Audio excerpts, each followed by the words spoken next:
So alright guys, 2019 का हम लोग स्टार्ट कर रहे हैं पेपर एनालिसिस। तो स्टार्टिंग विद डी पार्ट। तो क्वेश्चन नंबर 91 से 100, D all yours. So the first question was recently, मतलब question देख लेते हैं पहले तो. Recently there was growing awareness in our country about the importance of Himalayan nettle, और because it is found to be a sustainable source of. तो जो चार ऑप्शंस लग रहे हैं, जब मैंने इसे सॉल्व किया तो मुझे तो लगा कि ये एंटी मलेरियल ड्रग होगा, बिकॉज हम ऐसे देखते हैं कि मेडिसिनल जो रहती हैं प्रोडक्ट्स, उनके ऊपर बेसिक क्वेश्चंस आते हैं कि ये नई स्पीशीज फाइंड हुई है तो उसका क्या यूज है, एप्लीकेशन है. बट इसका answer is D, textile fibre. तो थोड़ा सा स्ट्रेंज था मेरे लिए. तो इसके बारे में देख लेते हैं कि ये क्या है. तो हिमालयन नेटल जो है, ये कोई खार है नेपाल साइड में. वहाँ पे ये लाइक लीव्स होती हैं कुछ, एंड इससे लाइक इससे इससे टेक्सटाइल्स का मतलब बनते हैं. एंड लाइक इसका जो मार्केट है फ्रांस वगैरह में बहुत अच्छा है. Like if you make products of this Himalayan nettle और इसको बाहर आप बेचते हो, तो लाइक जो भी आप प्रोडक्ट्स बना रहे हैं वो लैक्स एंड करोर्स में उनकी वर्थ हो जाती है. And there are buyers for these products. तो काफी ये न्यूज में था उस टाइम पे. अच्छा, और इसके ना साथ में मेडिसिनल यूजेस भी हैं.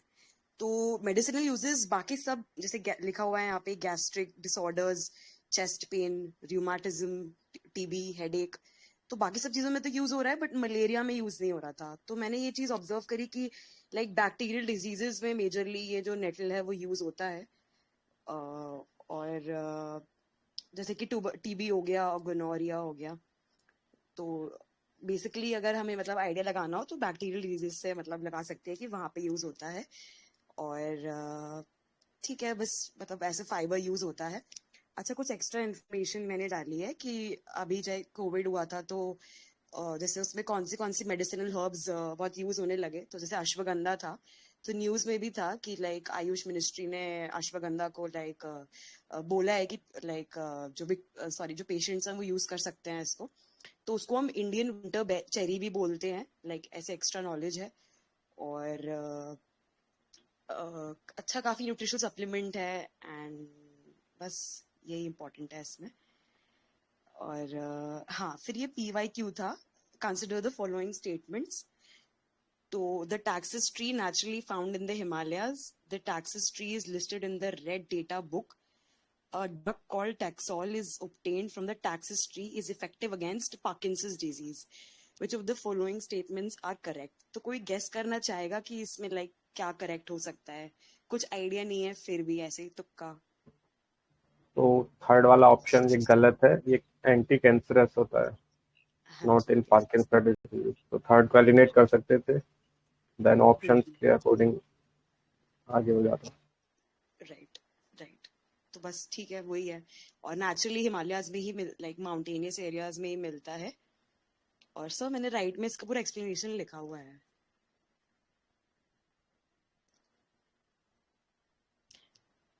और इसका जो है मतलब ये एंडेंजर्ड भी है, ये वाली जो हर्ब है. तो इसलिए डेटा बुक में भी इसके बारे में मेंशन्ड है. और ठीक है, बस. हाँ, ये उस टाइम पे न्यूज में था. 2011 का शायद PYQ है ये. तो उस टाइम पे लाइक ये ड्रग आया था, तो लाइक कैंसर के लिए काफी अच्छा इसको एक मतलब ड्रग वो माना था, माना था. तो इसलिए like this was there in news. बस ठीक है, किसी को कुछ ऐड करना है तो कर सकता है. एक और ऐसा मेडिसिनल प्लांट होता है, वो लद्दाख रीजन में मिलता है, लाइक सी बकथॉर्न. तो वो भी काफी इम्पोर्टेंट है, उसके लिए भी मतलब PYQ शायद आया हुआ है उससे रिलेटेड. सो क्या नाम है उस हर्ब का? Sea buckthorn. अच्छा, सी बकथॉर्न. तो ये लद्दाख रीजन में होता है. अच्छा. इसके काफी अच्छे मेडिसिनल प्रॉपर्टीज ऐसे मैंने देखे थे उसमें भी बहुत था. मिल रहे थे. सी बकथॉर्न भी ऐसे पढ़ा था, ऐसे थोड़ा फेंटली याद आ रहा है. बट लाइक बहुत सारे थे 2025 लाइक जैसे important medicinal plants and herbs. तो फिर मेरे को लगा कि मैं कितना डालूं, बट ठीक है, मैं ये वाला डाल दूंगी, सी बकथॉर्न वाला. ठीक है, किसी को कुछ और ऐड करना है तो नेक्स्ट पे चलते हैं। ये ट्रेंड है मतलब यूपीएससी का, जो आप बोल रहे थे ना एंटी मलेरियल ड्रग पिक करने के लिए, तो ऐसा 2021 में भी क्वेश्चन आया हुआ है, कुछ स्पीसीज का नाम दे दिया था ट्री का और बोला था कि ये कहाँ यूज होता है, तो उसका एंटी मलेरियल है, आएगा आगे। अच्छा अच्छा। ये आई थिंक जियो टेक्सटाइल के अंडर आता है ना।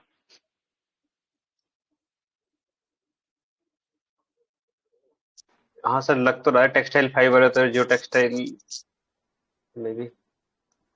जियो टेक्सटाइल्स में तो बहुत सारे लाइक चीजें यूज होती है, ये जियो टेक्सटाइल्स पर से नहीं है इस मेटल का यूज, मतलब बोल सकते हैं बट लाइक और भी चीजें यूज होती हैं जियो टेक्सटाइल्स में। हाँ मतलब बहुत सारी कैटेगराइजेशन आई थिंक हमने शायद ये मंथली कंपाइलेशन में पढ़ा भी था जियो टेक्सटाइल के बारे में, कि अलग अलग एरिया में अलग अलग क्लासिफिकेशन है, तो आई थिंक उनमें से एक में कंसिडर कर सकते हैं। हम्म, ठीक, ठीक है। नेक्स्ट पे चलते हैं फिर। हाँ जी, तो second question was, for the measurement estimation of which of the following are satellite images or remote sensing data used। तो मतलब वही है कि रिमोट सेंसिंग जो है भाई, इमेजेस हैं या जो डेटा है वो कैसे कैसे यूज हो सकता है। तो फर्स्ट मतलब है क्लोरोफिल कंटेंट, थोड़ा सा मतलब बेसिक सा क्वेश्चन था, एप्लीकेशन बेस्ड क्वेश्चन था और लाइक सब सही लग रहे थे, तो इसका आंसर जो है वो डी ही है। और greenhouse gas emissions from rice paddies और land surface temperatures of a specific location, तो सब बहुत डुएबल सा लग रहा था, तो इसलिए लाइक डी इसका आंसर है।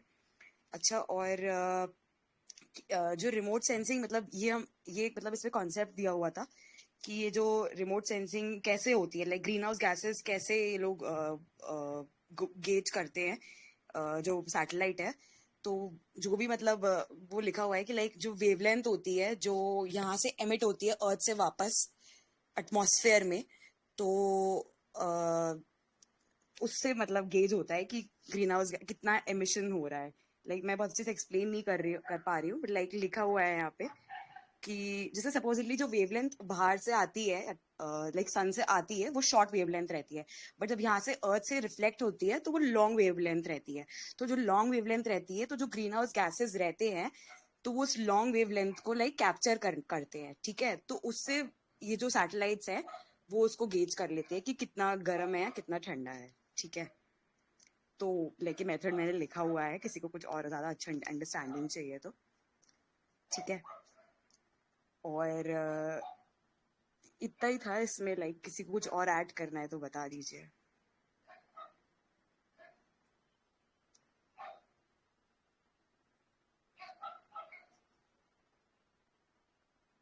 अच्छा हाँ, ये वाला पॉइंट इज इम्पोर्टेंट। इसमें हम लोग, हाँ जी। हाँ इसमें अभी हम लोगों ने रिसेंटली शायद रीड भी किया था कि क्लोरोफिल जो था वो कुछ सेगमेंट ऑफ कलर्स, मतलब वेबग्योर के कुछ सेगमेंट ऑफ कलर्स को बहुत ज्यादा रिस्पॉन्सिव होता है, तो कोई उसके बारे में कुछ बता सकता है क्या?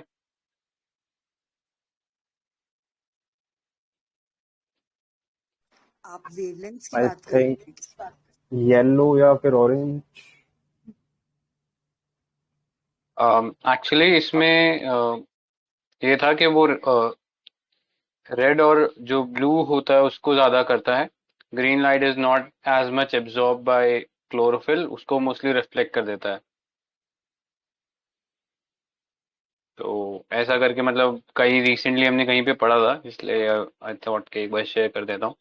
मतलब ये चीज लाइक याद रखना कि हाँ वेबग्योर का जो पूरा पैटर्न होता है उसमें जितने भी कलर्स होते हैं सबके लिए उतना रेस्पॉन्सिव नहीं होता, कुछ सिलेक्टेड कलर्स हैं लाइक रेड एंड ब्लू, उनमें ज्यादा रेस्पॉन्सिव होता है as compare to other colours. ठीक है। एंड एक माइक्रो न्यूट्रिएंट भी चाहिए होता है क्लोरोफिल के लिए, कोई बता सकता है कौन सा न्यूट्रिएंट है वो? मैग्नीशियम।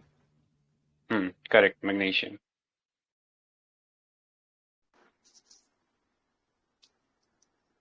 ठीक है, बस आगे चलते हैं नेक्स्ट क्वेश्चन पे। ग्रीन हाउस गैसेस कौन से होते हैं? कार्बन डाइऑक्साइड नहीं होता है। कार्बन डाइऑक्साइड तो होता है ना। कार्बन डाइऑक्साइड होता है, कार्बन मोनोऑक्साइड नहीं होता, SO2 नहीं होता, NO2 नहीं होता है। मतलब इनडायरेक्ट। वाटर वेपर इंक्लूड कर सकते हैं क्या? हाँ कर सकते हैं। हाँ होता है। मीथेन, CO2, वाटर वेपर, और नाइट्रस ऑक्साइड N2O। भी होता है, N2O। हाँ, यही ऐड करना था मुझे कि SO2, NO2 और कार्बन मोनोऑक्साइड नहीं होते। क्योंकि वो पॉल्यूटेंट होते हैं, प्राइमरी पॉल्यूटेंट। करेक्ट। हाँ करेक्ट। एक एक और गैस होता है SF6 करके, तो क्या वो ग्लोबल वार्मिंग गैस होता है क्या? SF6 sulphur. सबसे ज्यादा उसकी पोटेंसी होती है, मतलब सबसे highest green house gas potency. Correct. तो SF6 जनरली ना एक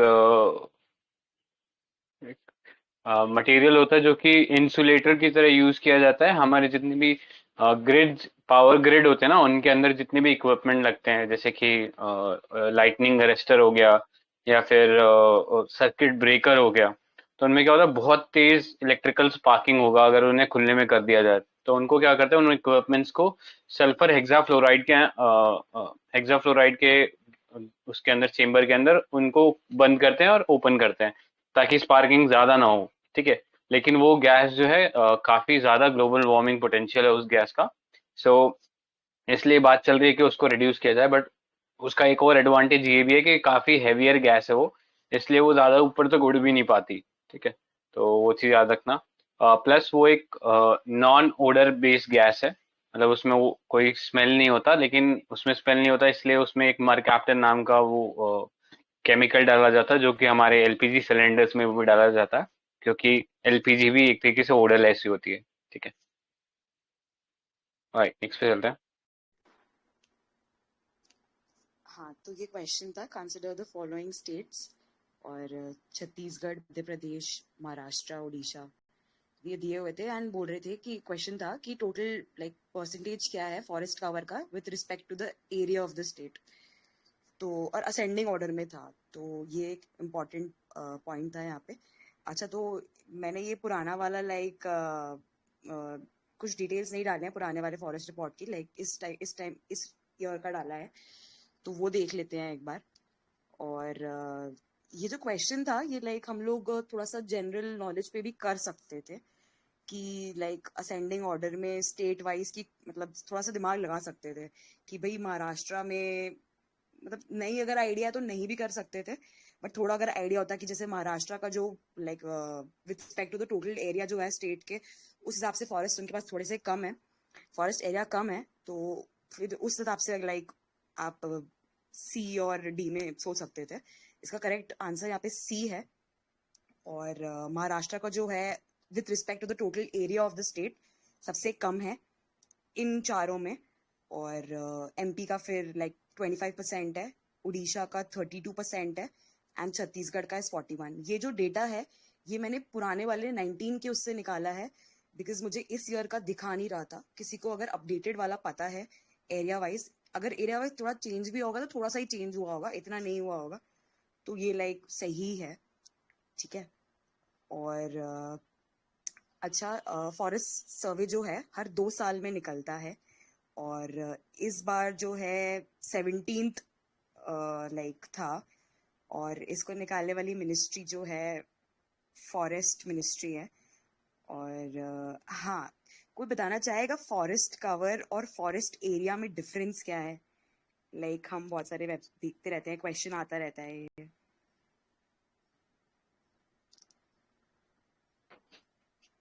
सो फॉरेस्ट कवर तो एक जनरल आइडिया हो गया कि सैटेलाइट के उससे, आई थिंक थोड़ा बैकग्राउंड नॉइज ऑलरेडी। हाँ, सो उसमें क्या है कि हम लोग सैटेलाइट की मदद से हम लोग एक स्पेसिफिक एरिया में ये देखते हैं कि कितना डेंसिटी है ट्रीज का। ठीक है। कैनोपी डेंसिटी से कंसीडर करते हैं कि एक सर्टेन, लेट्स से 10% से ऊपर कैनोपी डेंसिटी है तो उसको फॉरेस्ट कंसीडर कर लेंगे। लेकिन फॉरेस्ट एरिया जो है वो लैंड रेवेन्यू डिपार्टमेंट जो होता है हर स्टेट का, वो डिफाइन करता है। एज सच हमारे पास कोई लीगल डेफिनेशन है नहीं इंडिया के अंदर फॉरेस्ट को लेके कि फॉरेस्ट कब बोला जाएगा।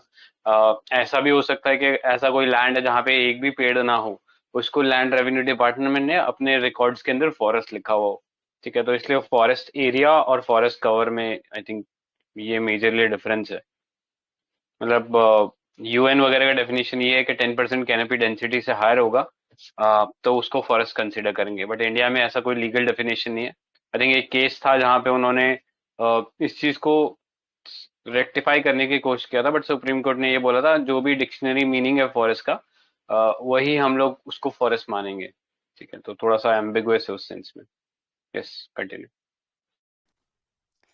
राइट, तो फॉरेस्ट का कोई डेफिनेशन नहीं है अभी किसी भी एक्ट में हमारे पास।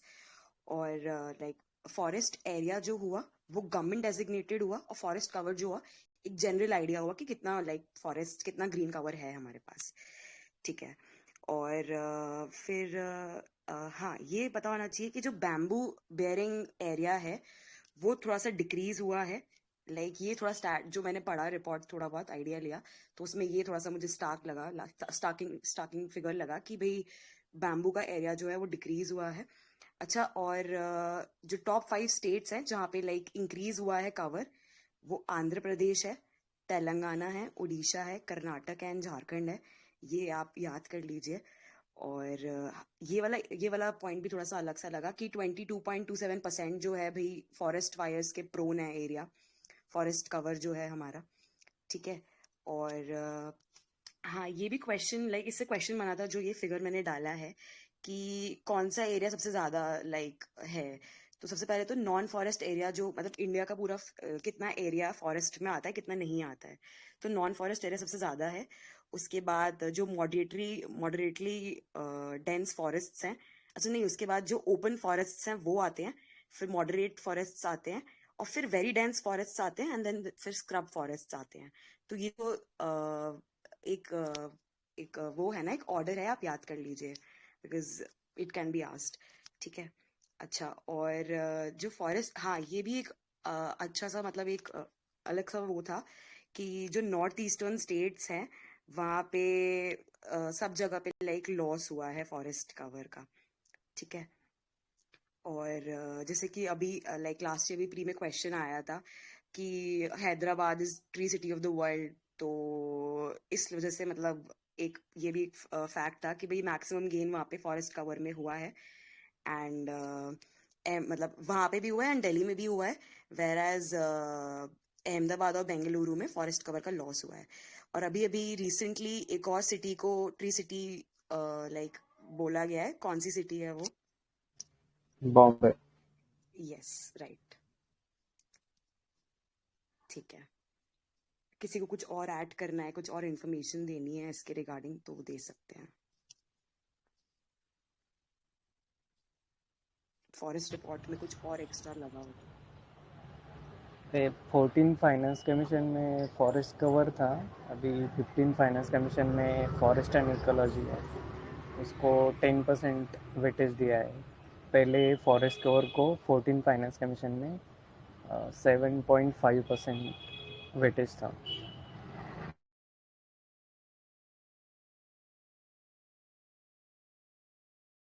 ठीक है, राइट। एक ऐसी फैक्चुअल क्वेश्चन है, टॉप 5 स्टेट कौन से हैं area wise? Area wise generally देखेंगे आप तो एमपी, और उसके बाद हाँ अरुणाचल, छत्तीसगढ़, उड़ीसा एंड महाराष्ट्र। नहीं ये वाले नहीं, मैं पूरे ऑल स्टेट्स में पूछ रहा हूँ। मतलब इंडिया में 28 स्टेट्स हैं तो उसमें सबसे लार्जेस्ट एरिया कौन से स्टेट का है, सेकंड, थर्ड, फोर्थ, फिफ्थ? अच्छा, राजस्थान है फर्स्ट पे आई गेस, सेकंड महाराष्ट्र होगा, आई एम नॉट श्योर, कोई और बता दे। कोई गेस करेगा? मिजोरम। मिजोरम कहाँ से आ जाएगा? इन टर्म्स ऑफ एरिया क्या पूछ रहे? Area area. ओके, अरे अच्छा ये top percentage 5 state in terms of area. In term of area तो सब राजस्थान मध्य प्रदेश ही है हाईएस्ट पर। नहीं राजस्थान है ना। राजस्थान, यूपी, नहीं, महाराष्ट्र, तो मैं ही बता देता हूँ देने मुझे। किसी को। तो फर्स्ट पे Rajasthan, then second MP, third पे है अपना महाराष्ट्र, देन फोर्थ पे शायद यूपी था, आई थिंक। फिफ्थ नहीं पता मुझे भी, तो उस वे में भी गैस कर तो सकते ये थे थोड़ा मतलब बहुत। क्या in terms land of area, land land land area, revenue, नहीं मतलब लैंड सेंसस रेवेन्यू के वाला जो अकॉर्डिंग है सर ये। अच्छा सेंसस के अकॉर्डिंग है, not according to this forest survey report. हाँ हाँ। ठीक है, हाँ तो वो हो जाएगा। बाकी अगर फॉरेस्ट सर्वे का पूछेंगे फिर तो एमपी, अरुणाचल, छत्तीसगढ़ ही रहेगा। बाकी लैंड रिकॉर्ड्स के अकॉर्डिंग या सॉरी सेंसस के according this is the figure.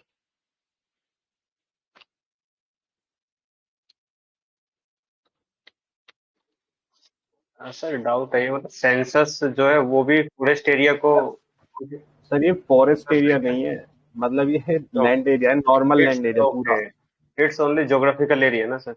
हाँ हाँ अच्छा जोग्राफिकल एरिया डिस्कस कर रहे थे क्या? हाँ हाँ सर, ठीक आप है फिर ठीक है। नहीं, मैं उसमें मतलब इसका हेल्प हो सकती थी ना, अगर जो ये पता होता एमपी ज्यादा बड़ा है इस एरिया वाइज या महाराष्ट्र, तो उस वाइज हम मतलब थोड़ा परसेंटेज कैलकुलेट कर सकते थे, क्योंकि एमपी में हम देखते हैं ज्यादा ट्राइबल एरिया है, तो ट्राइबल एरिया मोस्टली फॉरेस्ट में रहते हैं, तो उस पर गैस कर सकते थे उसमें। अच्छा अच्छा ठीक है। ऑलराइट नेक्स्ट पे चलते हैं।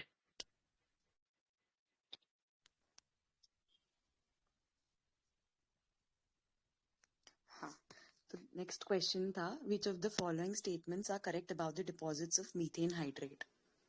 तो मीथेन हाइड्रेट अगर नहीं भी पता है तो लाइक देख लेते हैं पहले क्या क्या लाइक पॉइंट्स दिए हुए हैं। तो global warming might trigger the release of methane gas from these deposits. फिर large deposits of methane hydrate are found in Arctic tundra and under the sea floor. फिर थर्ड था methane in atmosphere oxidizes to carbon dioxide after a decade or two.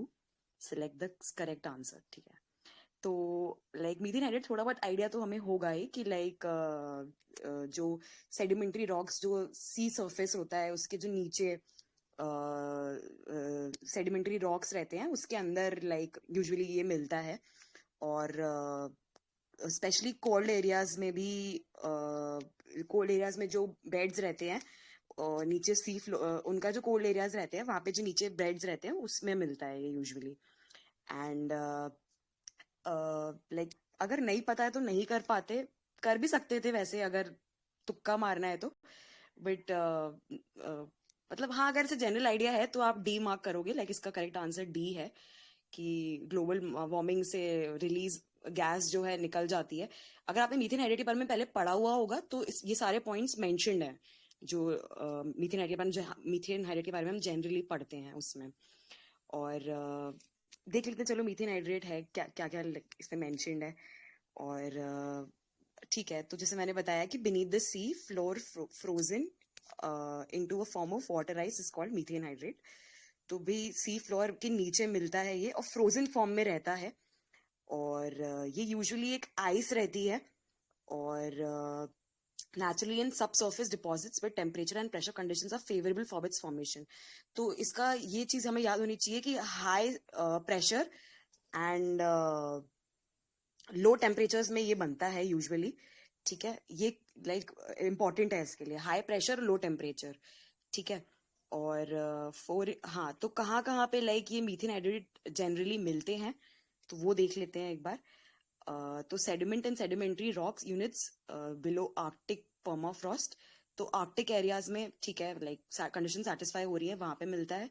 फिर sedimentary deposits along continental margins, तो sea area पे continental margins रहते हैं तो उसके deposits में भी मिलता है। And deep water sediments of inland lakes and seas. ठीक है, और एंड अंडर अंटार्कटिक आइस, तो ये सारा ही उसमें मतलब लाइक मिलता है ये। ठीक है, तो सेकंड वाला स्टेटमेंट इस वजह से करेक्ट हो गया था जो भी था सेकंड स्टेटमेंट। एंड हाँ, अब थर्ड वाला जो पॉइंट है कि भाई methane in atmosphere oxidizes to CO2 after a decade और टू। तो कह रहे हैं कि जैसे जो लो टेम्परेचर अगर लाइक ग्लोबल वार्मिंग होती है तो जो लाइक टेम्परेचर बढ़ेगा वाटर का भी, तो उससे क्या होगा कि जो मीथेन गैस रहती है बड़ी मतलब बड़ी अनस्टेबल सी गैस रहती है कि जरा सा भी उसको लाइक टेम्परेचर डिफरेंस मिला तो इट विल रिलीज। ठीक है, तो एंड अगर वो रिलीज हो जाती है तो उसके बाद थोड़े टाइम के बाद वो CO2 में कन्वर्ट हो जाती है। तो कह रहे हैं कि उससे लाइक सिग्निफिकेंट क्लाइमेट चेंज का इम्पैक्ट जो मीथेन हाइड्रेट्स पे काफी होता है एंड इससे हमारा एक रिसोर्स का लॉस हो जाता है। तो ठीक है, द स्टेटमेंट वाज करेक्ट कि भाई ग्लोबल वार्मिंग से मीथेन हाइड्रेट्स का लाइक नुकसान हो जाता है। ठीक है, और मीथेन जो है एक शॉर्ट लिव्ड लाइक गैस है एटमॉस्फेयर में एंड कुछ टाइम के बाद लाइक ये CO2 बन जाती है, ऑक्सीडाइज हो जाती है और ठीक है रिएक्शन हो जाता है बाकी ट्रेस गैसेस के साथ। तो ट्रेस गैसेस वो होती हैं जिनका लाइक एटमॉस्फेयर में बहुत कम मार्जिनल अमाउंट में लाइक वो मिलते हैं। ठीक है, तो वो ट्रेस गैसेस होते हैं।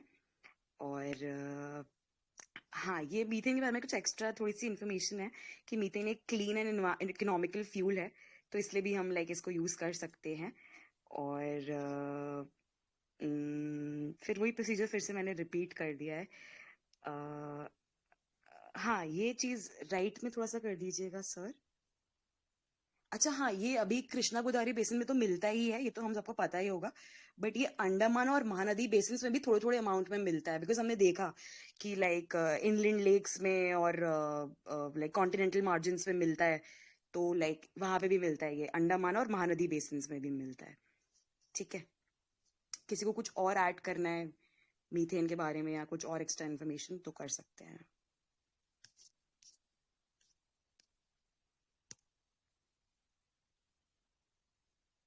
अभी रिसेंटली COP26 के अंदर भी इसके लिए एक इनिशिएटिव लिया गया था, किसी को याद है? मीथेन के लिए। हाँ राइट, तो उसमें गोल क्या था?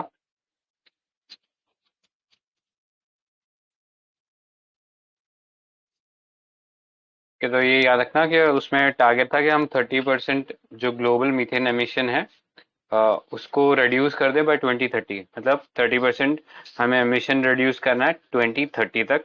ठीक है, एंड बेस ईयर उसके लिए क्या रहेगा? 2020 रहेगा उसके लिए बेस ईयर। ठीक है, सो एक और question, is India part of this initiative और not? No, India is not a part.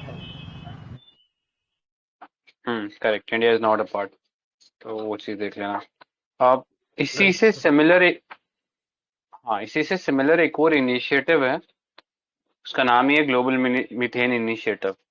तो उसके बारे में कोई बता सकता है क्या? क्या उसका इंडिया पार्ट है? उसका है शायद, इसका नहीं है इंडिया का हम्म, है, इनिशिएटिव का है, प्लेज का नहीं है। करेक्ट।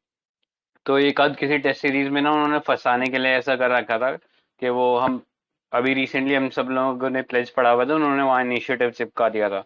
तो ये चीज याद रखना, इनिशिएटिव में इंडिया पार्ट है, प्लेज में इंडिया पार्ट नहीं है। और प्लेज जो है वो अभी COP26 से आया है। और ये जो ग्लोबल मीथेन इनिशिएटिव है ये एक इंटरनेशनल पब्लिक प्राइवेट पार्टनरशिप है, जिससे कि हम लोग मीथेन को जो उसका जो प्रोडक्शन है एनवायरनमेंट के अंदर उसको थोड़ा सा सब्सिडाइज कर सके। ठीक है, सो उस चीज को लेके है। प्लस मीथेन को as a clean energy source use कर सके, ये ग्लोबल मीथेन इनिशिएटिव में हम लोग फोकस कर रहे हैं। ठीक है, ऑलराइट, नेक्स्ट पे चलते हैं फिर।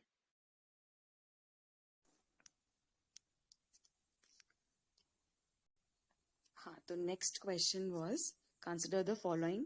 और चार गैसेस दिए हुए थे यहाँ पे, फिर लिखा है कि which of the following which of the above are released into atmosphere due to the burning of crop और बायोमास रेसिड्यू। तो बड़ा सा जनरल सा था, लाइक क्रॉप बर्निंग से क्या क्या रिलीज हो जाता है एटमॉस्फेयर में। तो ये चारों ही ऑप्शंस जो हैं करेक्ट हैं। थोड़ा बहुत अगर हमने एनवायरमेंट पढ़ा है तो लगता है कि हाँ ये सही ही होगा, चारों ही सही होंगे।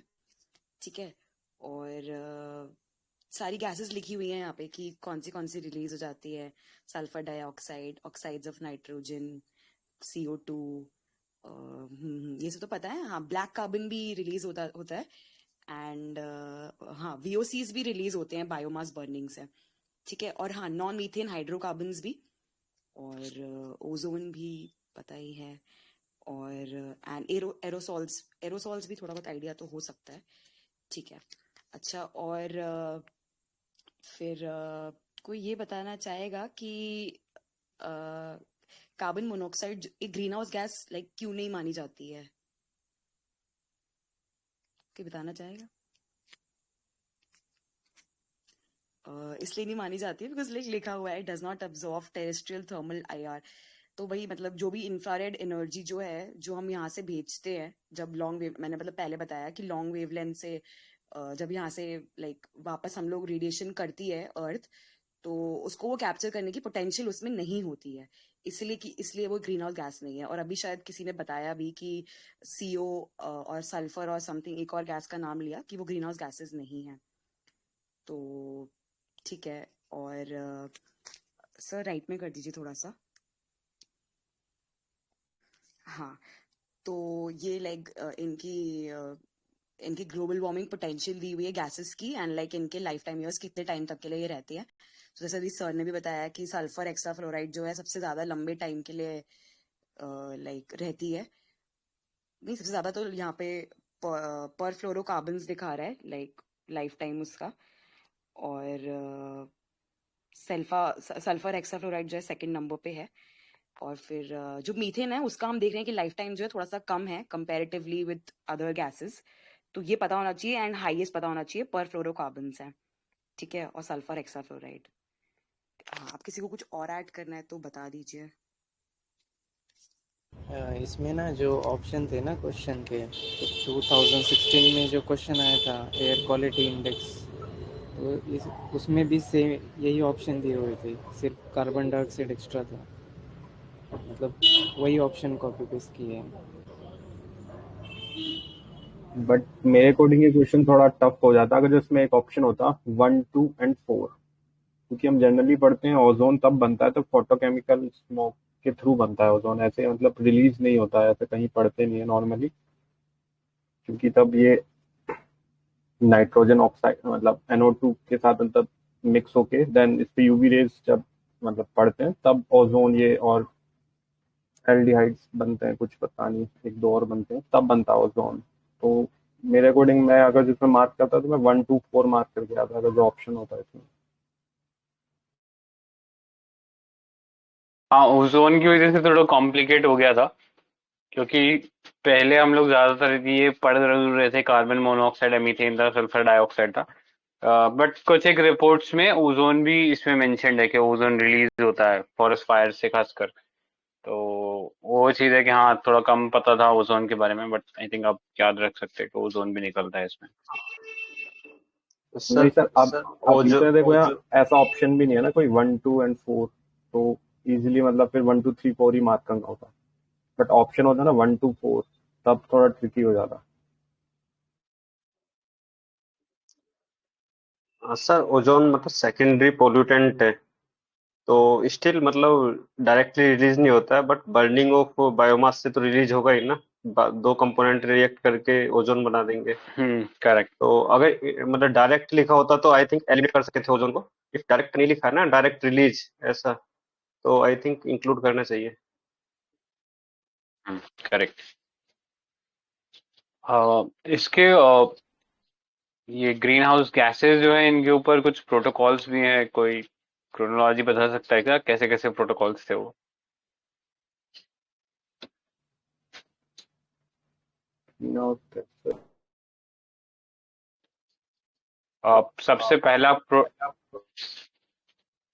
सबसे पहला प्रोटोकॉल जो हम कह सकते हैं कि मतलब not directly related to global warming, but हाँ ओजोन डिप्लीशन को टारगेट कर रहा था, तो उस प्रोटोकॉल का नाम बता सकते हो क्या? Vienna convention. Montreal protocol. हाँ मतलब वियना कन्वेंशन, मॉन्ट्रियल प्रोटोकॉल, ठीक है, तो वो उस चीज को टारगेट कर रहे थे। नेक्स्ट इन द लाइन क्या था? And Kigali and Earth Summit आ जाते हैं सर 1992 UNFCCC। हाँ हाँ मतलब अभी उस वो तो चीज है, बट अभी मॉन्ट्रियल प्रोटोकॉल से मतलब सिर्फ ओजोन और उसको ध्यान में रखते हुए चलते हैं। तो किगाली एग्रीमेंट था ना मॉन्ट्रियल 2016 में। करेक्ट। नेक्स्ट था किगाली। तो किगाली में ऑब्जेक्टिव क्या था हमारा?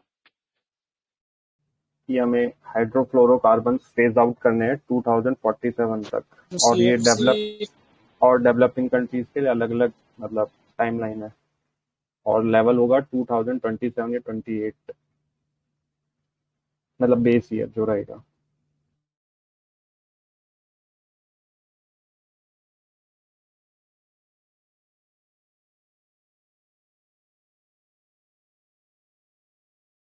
टारगेट दिया था क्या उसमें? आई थिंक फिज डाउन ऐसा करने के लिए कहा था ना तो। नहीं, टारगेट है उसमें। हाँ, टारगेट है 2047 जो है, वहां पे हमें 80% रिडक्शन करना है HFC कंजम्पशन में। ठीक है, तो वो चीज़ थोड़ा सा दिमाग में रखना। अभी रिसेंटली भी न्यूज़ में था, क्योंकि इंडिया ने ये किगाली वाला जो पार्ट है उसको रेटिफाई किया था। ठीक है, फेज डाउन करना है हमें भी हाइड्रोफ्लोरोकार्बन्स को। तो ये आई थिंक 21 में शायद करंट अफेयर्स में था, तो इसलिए थोड़ा याद रखना। ठीक है, नेक्स्ट पे चलते हैं फिर।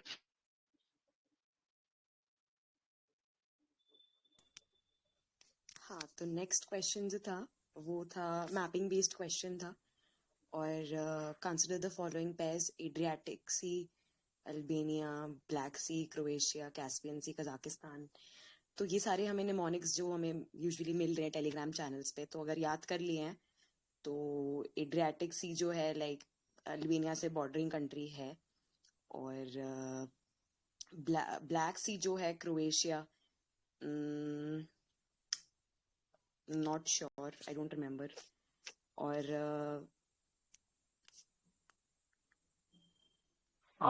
नहीं है, क्रोएशिया के साथ नहीं है ब्लैक सी। अच्छा, ठीक है सर। ठीक है, और कैस्पियन सी जो है कजाक, हाँ लाइक इसका निमोनिक याद है मुझे, तारिक। तो उसमें के कजाकिस्तान है, तो लाइक 3 वाला भी सही है। एंड मेडिटेरेनियन सी तो लाइक हमको पता ही है जनरली, लाइक मोरक्को तो रहता ही है मेडिटेरेनियन में, अफ्रीकन कंट्री है, ऊपर ऊपर ही है।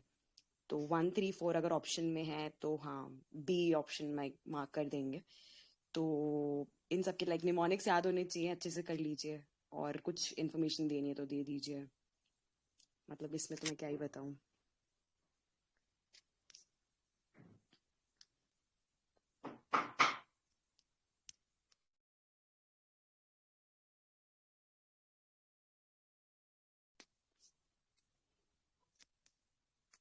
ठीक है, नेक्स्ट पे चलते हैं।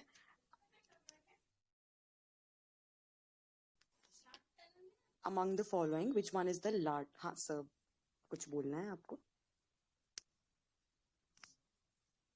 ठीक है, अमंग द फॉलोइंग। हाँ, मैं ऐड इसमें जो पहला क्वेश्चन था इससे पहले, अभी जो करंट में मैपिंग में है, तो एक तो यूक्रेन वाला एरिया आ जाता है, और श्रीलंका भी अपना मतलब काफी फेमस चल रहा है। तो कुछ कुछ एरिया फोकस में, तो आई थिंक उनको ऐड करते हैं यहाँ पर। ठीक है सर, तो मैं एक ऐड करती क्वेश्चन हूँ। था मेरा, यूक्रेन की कैपिटल जो है कीव, तो वहां से मतलब के बैंक से कौन सी रिवर जाती है, नाइपर। मतलब कौन सी? हम्म, नाइपर। हम्म,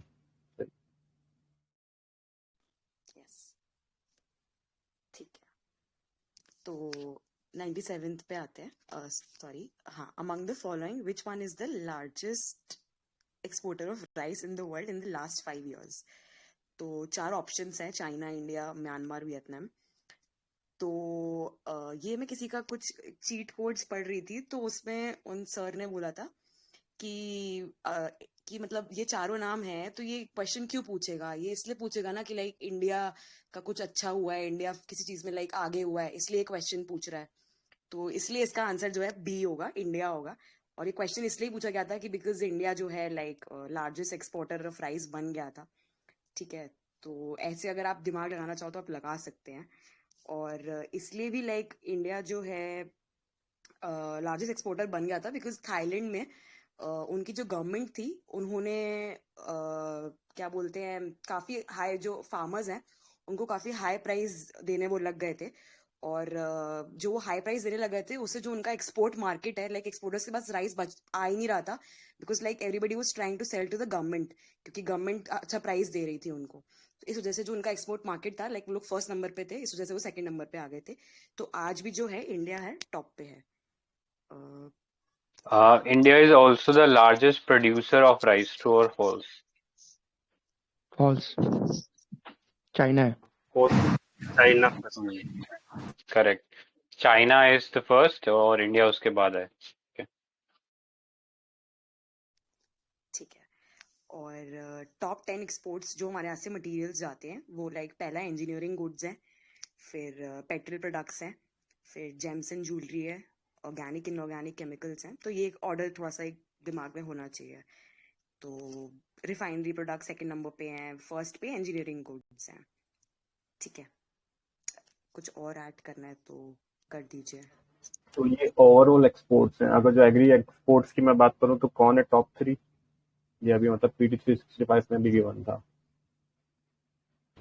बासमती राइस फर्स्ट पे है शायद। नहीं नहीं, वो सेकंड पे है। अगर जो आप ओवरऑल राइस बोलोगे तो नंबर 1 राइस है, देन सेकंड पे मरीन प्रोडक्ट्स हैं, देन थर्ड पे अपने स्पाइसेस आते हैं। अगर जो आप बासमती और नॉन बासमती को अलग अलग रखोगे तो फर्स्ट पे मरीन प्रोडक्ट्स आ जाएंगे जितने भी हैं, देन सेकंड पे बासमती, देन थर्ड पे स्पाइसेस आ जाएंगे।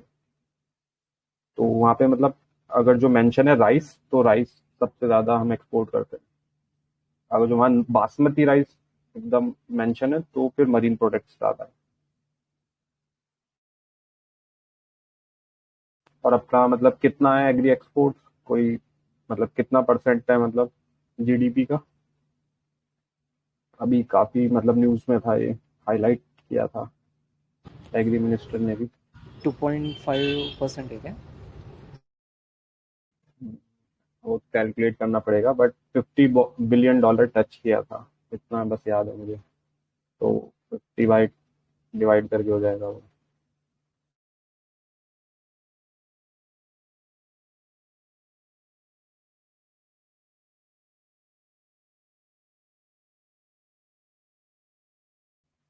और तो एक बार ऊपर करोगे, इसमें ना एक और चीज था। तो मुझे इसको अगर सॉल्व करना होता तो मेरी रीजनिंग ये रहती, क्योंकि बाकी तीनों देखो, ये तीनों में जो स्टेपल डाइट है वो राइस की है, बट इंडिया में ऐसा नहीं है। इंडिया में south India rice staple diet है और नॉर्थ पे थोड़ा व्हीट ज्यादा है। ठीक है, और हम ये पढ़ते भी है कि इंडिया सबसे ज्यादा नंबर 1 एक्सपोर्टर है वर्चुअल वाटर का। ये वर्ड सुना होगा वर्चुअल वाटर, तो वर्चुअल वाटर इसलिए है क्योंकि हम राइस सबसे मतलब काफी ज्यादा एक्सपोर्ट करते हैं। तो ये उस वे में भी मतलब कर सकते थे, क्योंकि चाइना की पॉपुलेशन उतनी है और उनकी सबकी स्टेबल डाइट ही राइस है। राइट, ठीक है, ये भी कर सकते वर्चुअल वाटर में मतलब एक प्रोडक्ट बनाने के लिए जितना वाटर कंज्यूम या हाँ। यूज़ होता है उसी का हम्म। कैलकुलेशन होता है ना? हाँ, मतलब वो कुछ भी हो सकता है, जैसे कॉटन हो सकता है, शुगर केन हो सकता है, राइस हो सकता है, तो उसमें कितना वाटर यूज हुआ और उसको हम एक्सपोर्ट कर रहे हैं। तो एक तरह से हम वाटर ही एक्सपोर्ट कर रहे हैं, मतलब वाटर इंटेंसिव क्रॉप्स हम काफी ज्यादा एक्सपोर्ट करते हैं।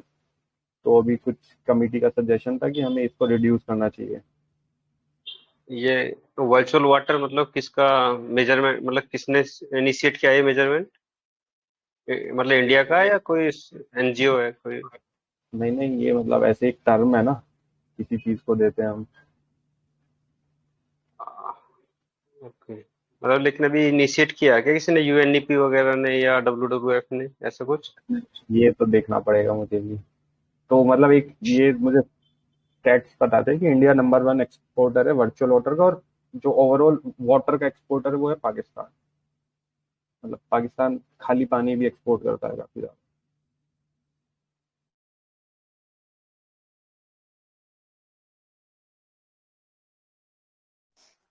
ठीक है। राइस के वैरायटी में एक ब्लैक राइस न्यूज में था, वो मणिपुर वाला चखाओ, उसको GI टैग मिला। हाँ, और ब्लैक तो राइस ऐसा है पूछ सकते हैं यू। कि ब्लैक राइस का ओरिजिन कहाँ से है, तो वो ओरिजिन चाइनीज ओरिजिन, जैसे लास्ट ईयर वो पाम ऑयल का पूछ लिया था ना ओरिजिन, वैसा उसका ओरिजिन चाइना है मतलब। ब्लैक राइस ना इधर भी मिलते हैं, यूपी में सिद्धार्थ नगर में। काला नमक राइस नाम से उसको भी GI टैग है। हम्म। बट मतलब वो उसका नाम काला नमक जरूर है, लेकिन वो इट्स नॉट ब्लैक, वो थोड़ा ब्राउनिश, जैसा ब्राउन राइस होता है ना वैसा होता है। ठीक है, बाकी वो जो ब्लैक राइस वाला बोला आपने, वो चाखाओ मणिपुर वाला GI टैग, तो वो भी याद रखना।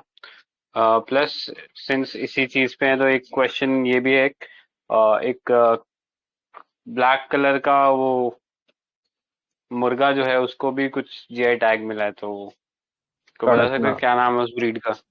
कड़कनाथ कड़कनाथ हम्म, चिकन। महाराष्ट्र का है करेक्ट ना, करेक्ट, तो वो भी देख। कोल्हापुर। एमपी। हाँ, एमपी से होगा, एम एमपी से। एमपी से है, एमपी।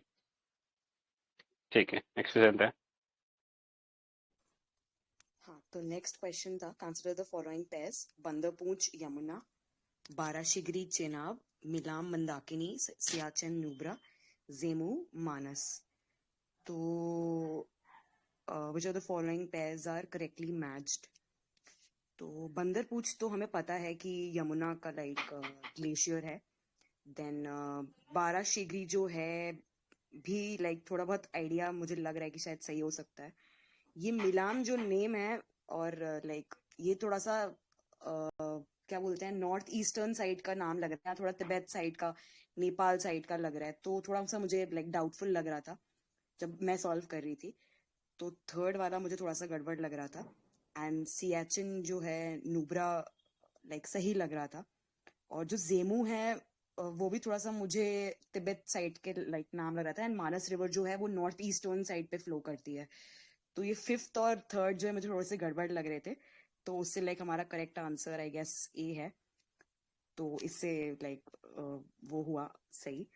और मतलब आइडिया होना चाहिए कि बंदरपूछ से लाइक यमुना निकलती है, चिनाब जो है बाराशिगरी से निकलती है, और विद्या मैम हाँ, तो रुद्रप्रयाग जो है वहां से मंदाकिनी निकलती है, और सियाचिन से नुब्रा निकलती है, और जेमू से आई गेस तीस्ता रिवर शायद निकलती है। और मानस तो लाइक हमें पता ही है। मुझे याद नहीं आ रहा है कहाँ से निकलती है, बट लाइक किसी को याद हो तो बता दो। मानस कहाँ से निकलती है, इसमें लिखा होगा। ग्लेशियर तो नहीं, लेकिन ये उधर भूटान से आती है। हाँ जी, हाँ, राइट।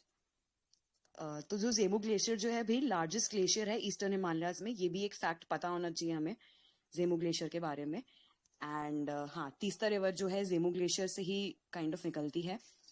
और मानस रिवर जो है सर ने बताया जैसे कि भूटान एरिया से ही आके लाइक इंडिया में आती है, और तिब्बत से लाइक निकलती है, और भूटान में आती है, फिर असम में आती है, और फिर असम में ब्रह्मपुत्र रिवर को वो जोगी घोपा पे लाइक ज्वाइन करती है।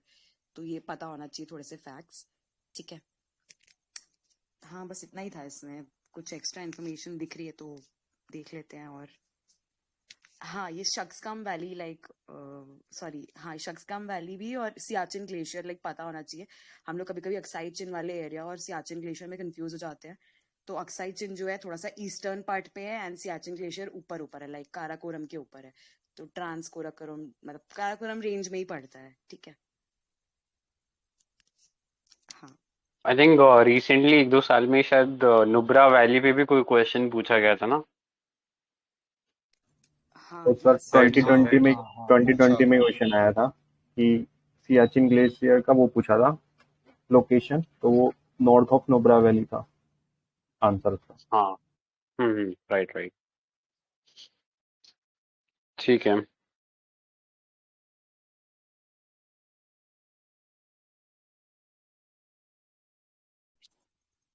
ठीक है।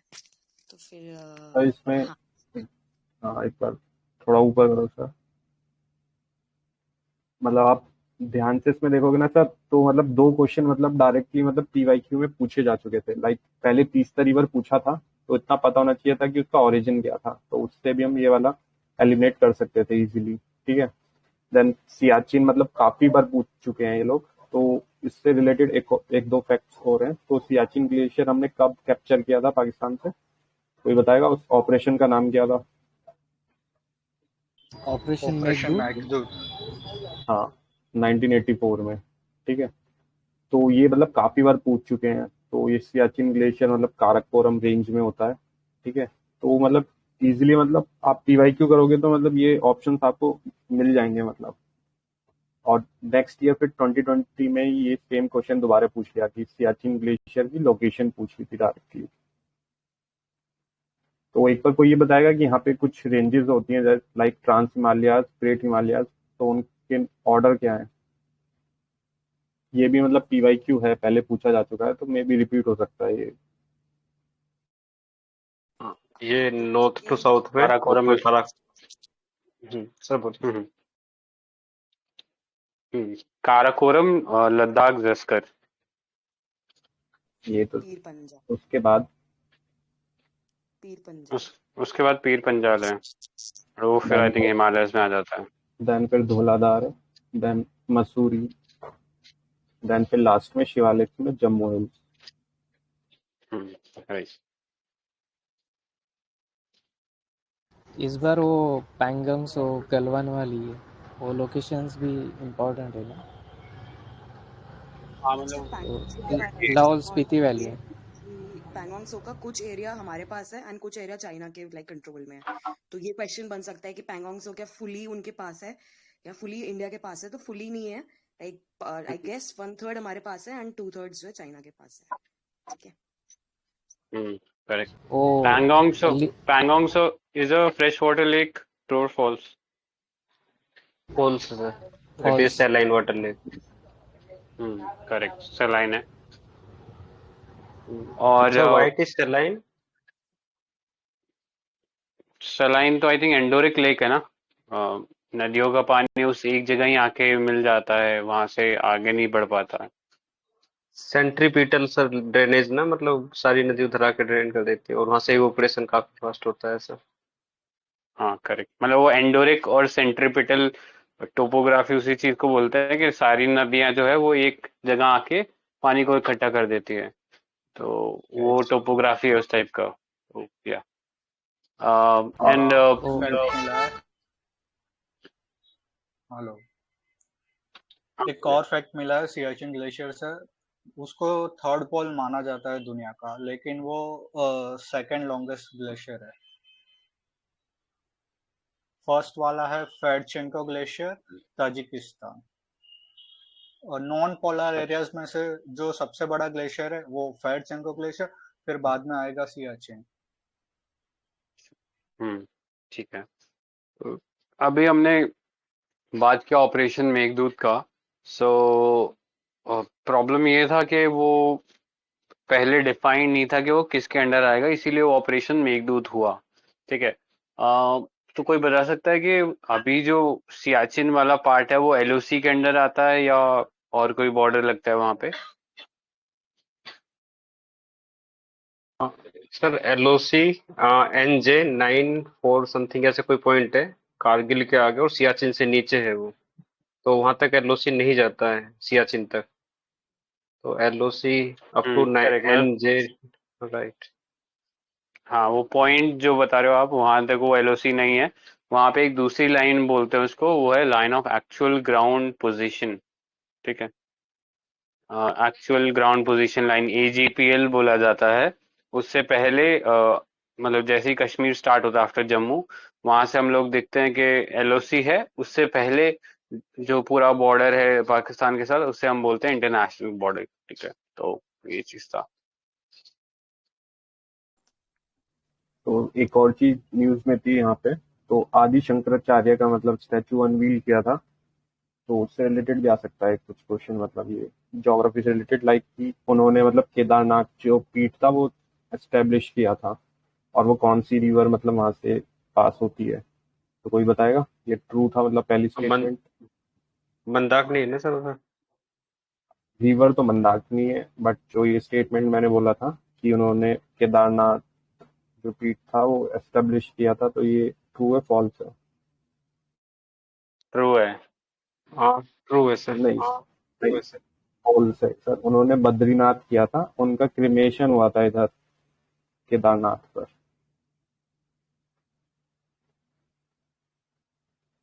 ठीक है, तो ये थोड़ा आप देख लेना, मतलब हिस्टोरिकल भी क्वेश्चन आ सकता है यहाँ से और ज्योग्राफिकल भी आ सकता है कि रिवर कौन सी थी। वो रिवर सही बताया मंदाकिनी, और उसका ग्लेशियर का नेम है चोराबारी ग्लेशियर, और वहाँ पे एक लेक भी बनती है जिसको बोलते हैं गांधी सरोवर लेक।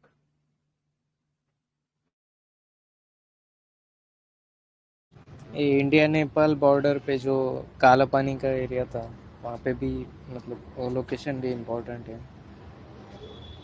वो कुछ नेपाल ने मैप रिलीज किया था ना। उसमें इंडिया का पार्ट उन्होंने अपना दिखाया था।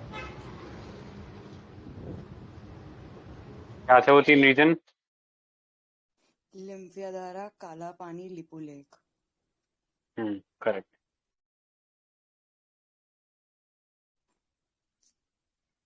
तो लास्ट क्वेश्चन पे नहीं, नेक्स्ट सेकंड लास्ट पे चलते हैं। In India the use of carbofuran, methyl parathion, phorate and triazophos is viewed with apprehension. These chemicals are used as, तो कार्बोफ्यूरिन थोड़ा सा पड़ा हुआ लग रहा है लाइक एनवायरमेंट की बुक्स में, तो इसलिए जो करेक्ट आंसर है इसका ए है। बट जब मैंने ये सॉल्व किया था तो मैंने इसको फ्रूट राइपनिंग एजेंट्स करके लाइक मार्क किया था, तो ये मेरा गलत है। और इसका करेक्ट आंसर है पेस्टिसाइड्स इन एग्रीकल्चर। तो एक आइडिया होना चाहिए सारे नेम्स का। और ये न्यूज में था उस टाइम पे कि केरला जो एग्रीकल्चर यूनिवर्सिटी थी उनसे लाइक मतलब एक्चुअली ये बैन किया था, तो उनसे ऑल्टरनेटिव्स मांगे गए थे।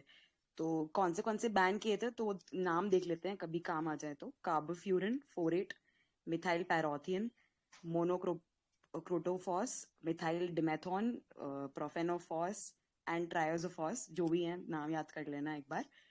और उन्होंने फिर जो सजेशंस दिए थे कि कौन से थोड़े से एक्सेप्टेबल पेस्टिसाइड्स हैं जो लेस हजार्डस हैं, तो वो है एसिफेट, कार्बाइरिल, डाइमेथोएट एंड फ्लुबेंडिमाइड। तो जो भी ये नाम है याद कर लेना, देख लेना, मतलब ऐसे थोड़ा आइडिया होना चाहिए कि अच्छे वाले कौन से हैं और थोड़े कम अच्छे वाले कौन से हैं। इसमें मुझे बस इतनी इन्फॉर्मेशन मिली। अच्छा हाँ, और एक और इन्फॉर्मेशन है, एंडोसल्फिन जो है लाइक वो भी एक लाइक बैंड पेस्टिसाइड है।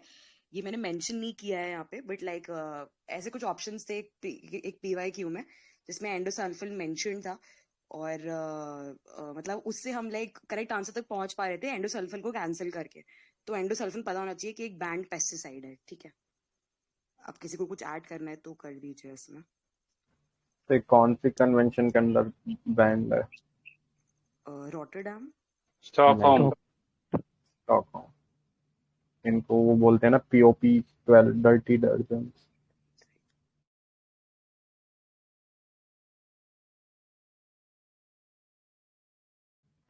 POPs मतलब परसिस्टेंट ऑर्गेनिक पॉल्यूटेंट। हाँ। इससे रिलेटेड केमिकल से रिलेटेड और भी कन्वेंशन है ना? हाँ सर। नाम बता दो। एक तो रोटरडैम ही है, वो हम्म, केमिकल वेस्ट है, या फिर एक और है। बेसल एक है। बस बेसल बेसल कन्वेंशन। है, बेसल, हाँ, रोटरडैम और ये और स्टॉकहोम। Stockholm, right. हम्म, तो BRS से नाम देख लेना। ये इन्हीं के अंडर धीरे धीरे हमने ये अलग अलग प्रोटोकॉल्स के अंडर निकाला था। तो बेसल जो है वो रिड्यूस करता है transboundary movement of hazardous waste from developed to least develop country. मतलब क्या कर रहे थे, डेवलप कंट्रीज अपना कचरा जो है वो लीस्ट डेवलप कंट्रीज में डंप कराते थे वो एनवायरमेंटल क्लियरेंसेस से बचने के लिए। तो बेसल कन्वेंशन उसको टारगेट करता है। रॉटरडैम जो है वो नीदरलैंड के अंदर है। एंड उसका मेन क्राइटेरिया क्या है, पेस्टिसाइड्स और इंडस्ट्रियल केमिकल्स जो कि बहुत ज़्यादा इम्पैक्ट करते हैं हेल्थ को, सो उनको नोटिफाई किया जाएगा। और अगर इनका मूवमेंट होता है तो फिर जिस कंट्री के अंदर मूव किया जा रहा है और जिस कंट्री से मूव किया जा रहा है वो दोनों आपस में एक एग्रीमेंट काइंड ऑफ करेंगे कि हाँ हम लोग ये चीज़ एक्सेप्ट कर रहे हैं लेना, ठीक है।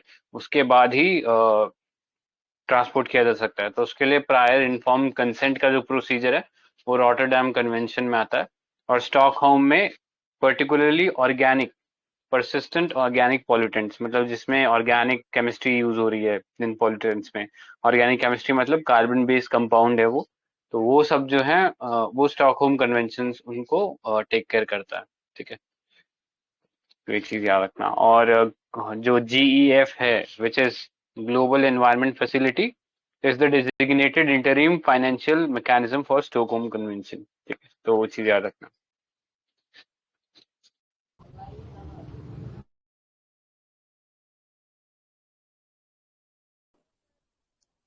ठीक है।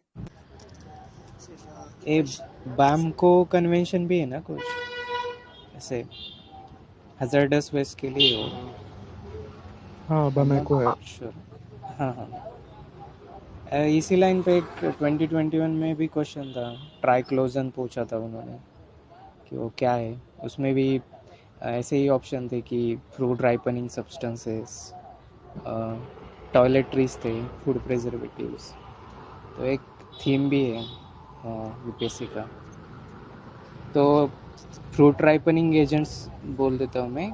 कैल्शियम कार्बाइड आता है उसमें, इथिलीन, एसिटिलीन गैस। तो ये कुछ फ्रूट राइपनिंग एजेंट्स हैं। करेक्ट। एक नेचुरल फ्रूट राइपनिंग एजेंट भी होता है कोई, उसके बारे में बता सकते हैं क्या? Natural fruit ripening agent.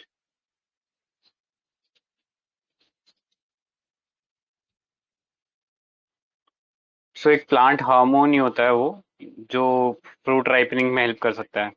अब कोई गेस कर सकता है क्या? अभी शायद स्वप्निल ने उसका नाम भी लिया है। कार्बाइड। Acetylene gas. नहीं, इथाइलिन है। अच्छा ओके। हाँ, तो प्लांट हार्मोन से थोड़ा सा डिस्कस कर लेते हैं, क्योंकि इस टाइप के बेसिक क्वेश्चन वो पूछ रहा है। ठीक है, 10th बेस्ड, जैसे एनिमल सेल प्लांट सेल के बीच में डिफरेंस पूछ रहा था, तो हो सकता है प्लांट हार्मोन पूछ ले। तो प्लांट हार्मोन में बेसिकली या मेजरली हम लोग 3 या 4 जो है वो डिफाइन करते हैं। पहला है जिब्रेलिन, एब्सिसिक एसिड, साइटोकाइनिन और इथाइलिन। ठीक है, और एक है ऑक्सिन। तो ऑक्सिन जो होता है वो शूट्स के अंदर होता है। शूट्स मतलब जो हिंदी में क्या बोलते हैं शूट्स को?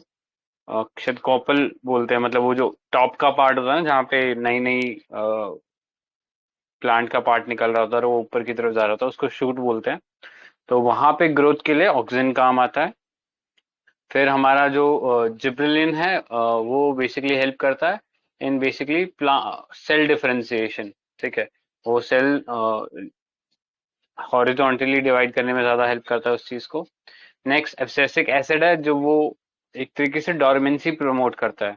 मतलब सेल की जो एजिंग है, प्लांट सेल्स की जो एजिंग है, उसको रोकता है बाय प्रमोटिंग डोरमेंसी। ठीक है, और इथाइलिन हमने अभी डिस्कस किया ही कि वो राइपनिंग एजेंट है। ठीक है, तो ये कुछ प्लांट हार्मोन्स हैं, इनके बारे में पता होना चाहिए क्या क्या करते हैं। ठीक है, ये राइट। 4th नंबर का नेक्स्ट। ऑप्शन है ना, मॉइस्चरिंग एजेंट्स इन कॉस्मेटिक्स। तो उसमें 4 है, lanolin, paraffin, ceramides and silicones. Silicones है, सिलिकॉन नहीं। राइट, ठीक है, नेक्स्ट पे चलते हैं। हम्म, अ, ठीक है, तो लास्ट क्वेश्चन है, under Ramsar convention it is mandatory on the part of the GOI to protect and conserve all the wetland in the territory of India. Second है, the wetlands rules were framed by the GOI based on the recommendations of Ramsar Convention. फिर तीसरा है, the wetlands CMA rules also encompass the drainage area or catchment regions of the wetlands as determined by the authority. तो जो first है भाई, mandatory word use हो गया है, एंड मैंडेटरी तो नहीं था, लाइक जितना हमने रामसर कन्वेंशन के बारे में पढ़ा है। तो फर्स्ट पॉइंट तो जो है अपना गलत हो जाता है।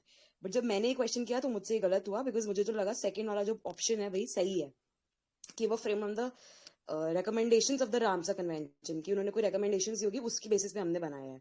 बट सेकंड वाला ऑप्शन जो है गलत है, कोई रिकमेंडेशन के बेसिस पे हमने नहीं बनाया है। गवर्नमेंट ने बस एक खुद से एक अवेयरनेस आई थी, खुद से उन्होंने बनाया है, और किसी की रिकमेंडेशंस पे नहीं बनाया है। सिर्फ थर्ड वाला ऑप्शन सही है इसमें। तो इसका करेक्ट आंसर जो है वो सी है, कि the wetlands encompass the drainage area और catchment regions of the wetlands as determined by the authority. ठीक है, तो रामसर कन्वेंशन जो है 1971 में आया था, ईरान में आया था, और ओल्डेस्ट इंटर गवर्नमेंटल अकॉर्ड है वेटलैंड्स की इकोलॉजिकल कैरेक्टर को प्रिजर्व करने के लिए। ठीक है, और हाँ, तो भाई ये मैंने बता दिया कि लाइक अच्छा, अभी कितने वेटलैंड्स कंट्री में करंटली हैं, कोई बताना चाहेगा नंबर? 47, 49। यस राइट, 49 है, और 2 अभी जुड़े हैं। तो सर राइट में कर दीजिए एक बार, सर राइट कर दीजिए।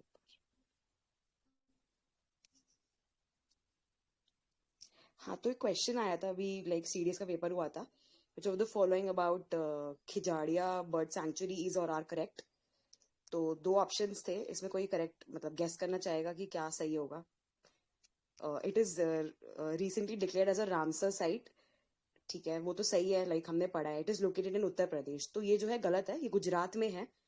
तो अभी 2 आए थे नए, एक बखीड़ा आया था और एक खिजाड़िया आया था।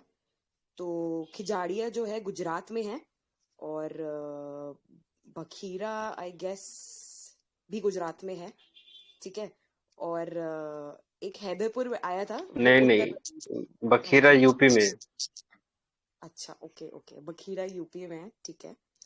और हैदरपुर जो है वो भी दूसरा यूपी जो में। ऐड हुआ था गुजरात में वो थॉल था। थॉल, खिजड़िया एंड थॉल। अच्छा अच्छा, थौर नाम भी बोल रहे हैं आप, ओके ठीक है। तो कुछ और इन्फॉर्मेशन किसी को लाइक देनी हो इसके रिगार्डिंग तो दे सकते हैं। अच्छा सर, क्वेश्चन पे से जाना जो उसका फर्स्ट स्टेटमेंट था। Main question. हाँ sir, sir it is mandatory on part of government of India to protect all the wetland. अगर इसमें ऑल वेटलैंड नहीं आता, रामसर वेटलैंड्स आता केवल, रामसर डेजिग्नेटेड, तो ये क्वेश्चन स्टेटमेंट सही होता है क्या सर? नहीं होता, मैंडेटरी है ही नहीं। आई ओके, थिंक ये मतलब मैंडेटरी होता है।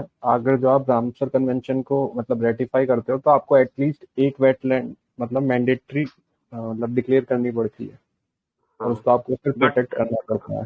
हाँ बट आई एम आस्किंग, जैसे हमने 49 अभी बताया था, 49 रामसर साइट्स हमने डिक्लेयर कर दी हैं, तो उनको प्रोटेक्ट करना मतलब एक तरीके से मतलब एवरी कॉन्ट्रैक्टिंग पार्टी की मतलब ड्यूटी है क्या, मैंडेटरी है क्या उसके पार्ट पे? आई थिंक होना चाहिए। I think so sir. नहीं होना चाहिए, लाइक बिकॉज जो मैंने एक्सप्लेनेशन डाली है उसमें लिखा हुआ है, article 4 of the Ramsar convention states that each contracting party shall promote और वो, and it is not mandatory on the part of the government of India to protect and conserve all the wetlands in the territory of India। तो अरे mandatory तो नहीं है। वो all the wetlands के लिए बोल रहा है ना, तो हमने जो डिक्लेयर किए रामसर उनको तो प्रोटेक्ट करना होगा ना, all the wetlands I 500 think plus है। I think D makes the point. Each contracting party shall promote the conservation of wetland and waterfowl by establishing, ये आर्टिकल 4 में लिखा हुआ रामसर साइट में, natural reserve on wetland whether they are listed included in the list or not, and provide adequate for their wandering। मतलब एक duty है but it is not mandatory, ऐसा sir, with in list और outside the list, ऐसा।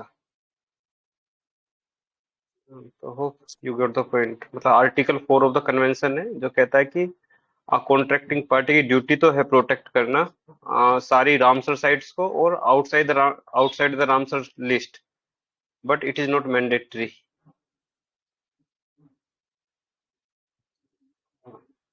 ठीक है।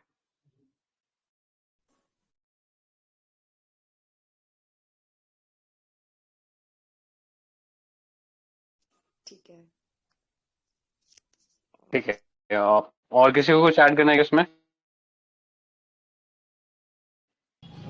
Wetland international inter governmental organisation है क्या? नहीं, एनजीओ नहीं है। नहीं, एनजीओ। एनजीओ। हाँ, एनजीओ है। और जो वेटलैंड कंजर्वेशन मैनेजमेंट रूल्स है वो किस एक्ट के अंडर मतलब फ्रेम किए गए हैं?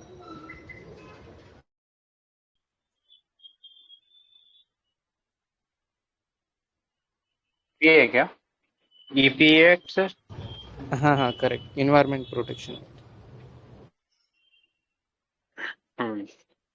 एंड अगर हम बात करें सबसे ज्यादा रामसर साइट कौन से स्टेट में है, तो कौन सा आंसर क्या होगा उसका? यूपी। यूपी। कितनी है रामसर साइट वहाँ?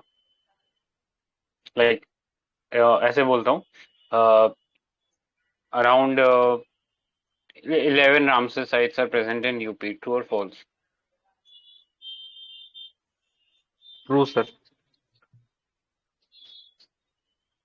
अच्छा, तो एक्चुअली आंसर इसका 10 होगा, तो अराउंड 11 बोल के अपन गलत कर देंगे उस चीज को। फिर एक और फॉलो अप क्वेश्चन है। After Uttar Pradesh, Gujarat has the highest number of wetlands, true और false? False. False sir. False. तो कौन है? आई थिंक पंजाब लीड कर रहा है क्या सर? आई थिंक एचपी या पंजाब, इधर की साइड है। पंजाब है। यहाँ पे एक इन्फोग्राफिक भी डाला था इस चीज के लिए, ये देख लेना। सबसे ज्यादा उत्तर प्रदेश में 10, फिर पंजाब में 6 और गुजरात में 4 है। ठीक है। तो ये वाला चीज देख लेना। आई थिंक यहाँ पे मैंने इस वन नोट के अंदर भी एक डॉक्यूमेंट बनाया है इस चीज के लिए। कहाँ पे है न्यू सेक्शन? तो यहाँ पे मैंने थोड़ा ये एक्सेल शीट है, तो आप यहाँ पे वो लगाकर, क्या नाम बोलते हैं, सॉर्ट लगाकर आप जो भी इंफॉर्मेशन आपको देखनी है कि ईयर वाइज क्रोनोलॉजी, मतलब ईयर वाइज आपको देखना है कि क्या क्रोनोलॉजी रहा है, कैसे कैसे एस्टेब्लिश रहा है, या कैसे किसका एरिया सबसे हाईएस्ट है, तो वो सॉर्ट लगा के आप ये सब चीजें फिल्टर आउट कर सकते हो। ठीक है। सो उत्तर प्रदेश में 10 है, नाम भी लिख दिए मैंने इन सबके, यहाँ पे देखने को मिल जाएगा। पंजाब वगैरह तो देख लेना अगर ये वाला इन्फॉर्मेशन का भी देखना हो तो। बाकी आई थिंक एक वीडियो भी हम लोगों ने स्पीक करा हुआ है। ठीक है। ऑलराइट, कोई नेक्स्ट करेगा फिर अपना पार्ट? अतुल सर, आप करोगे? सर मेरा कंप्लीट नहीं हुआ अभी, 5 ही क्वेश्चन हुए हैं, कल करता हूँ मैं। हाँ, 5 को भी कर दो, कोई बात नहीं है। सर अभी थोड़ा मतलब पीवाईक्यू मैंने ऐड नहीं किए हैं अभी, सिर्फ सर मैं एक्सप्लेनेशन कर देता हूँ। ऐड किए थे। हाँ ठीक है, आपका 75 to question 80। Okay. Yes Pradeep.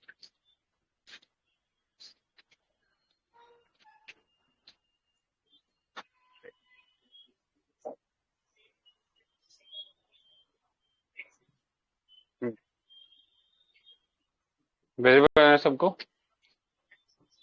हाँ सर, विजिबल है। ठीक है। तो थीम हिस्ट्री है यहाँ पर, और हिस्ट्री में इन्होंने मुगल, मतलब मुगल को उनका फेवरेट एरिया है यूपीएससी का, तो वहां से आर्ट एंड कल्चर पिक किया है। तो बैक टू बैक 2 क्वेश्चन है मुगल से, इसी लाइन पर ही। एक तो ये तानसेन से रिलेटेड है, और नेक्स्ट आता पेंटिंग वाला। तो मुगल के टाइम में आर्ट एंड कल्चर थोड़ा इंपॉर्टेंट हो जाता है। तो एक क्वेश्चन है, with reference to Miyan Tansen, which one of the following statement is correct. तो काफी फैक्चुअल क्वेश्चन था ये, और फर्स्ट लोगों को आइडिया ऐसा लग रहा था कि फर्स्ट मतलब ये करेक्ट है, बट इसमें ट्रिक है कि ये तानसेन का, इनका नाम कुछ अलग था पहले, तानसेन का। तो अकबर ने इनको ये मतलब टाइटल नहीं दिया था, ये टाइटल ये तब ग्वालियर में सर्व कर रहे थे तानसेन जी। तो ग्वालियर में एक राजा विक्रमजीत थे, उन्होंने ये इनको टाइटल दिया था तानसेन। तो ग्वालियर एक मतलब पेरिफेरल स्टेट था उस टाइम पे, तो फिर जो सेंट्रल स्टेट था उस टाइम पे अपना मतलब मुगल वाला था। तो मुगल लोगों ने मतलब अकबर ने इनको इनवाइट कर लिया होगा, तो मतलब टैलेंट अकबर के कोर्ट में आ गया था फिर ये। तो अकबर ने फिर इन्हें जो टाइटल दिया था उसका नाम मियाँ था, मतलब जो मोमडन में यूज करते हैं मियाँ। मियाँ मतलब आई थिंक वो गुरु का कुछ होगा, तो इनको टाइटल मिल गया था मियाँ। और बाकी देख लेते हैं बी सी डी ये कैसे सही है। Tansen compose dhrupad on Hindu gods and goddesses, बहुत जनरल स्टेटमेंट है, कोई डाउट नहीं है। Tansen compose songs on his pattern, हर कोई मतलब कवि यही करता है। तानसेन इन्वेंटेड मैनी रागाज, तो ये स्टेटमेंट भी मतलब जनरली है, मतलब मैं बोलूंगा। तो B C D, but first भी काफी जनरल लग रहा था, तो ऐसे लोग क्या कंफ्यूज हो सकते थे। मेरा गलत हो गया था उस टाइम पे जब मैंने दिया था, तो फैक्चुअल है। तो मैं तानसेन के बारे में बता देता हूँ। पहले क्वेश्चन पूछा नहीं था तानसेन के बारे में कभी, मैं देख रहा था पीवाईक्यू में। तो तानसेन मतलब ग्वालियर के आसपास के रहने वाले थे। मियाँ मतलब इनको टाइटल मिला था, तानसेन भी टाइटल मिला था। इनको संगीत सम्राट भी कहा जाता था।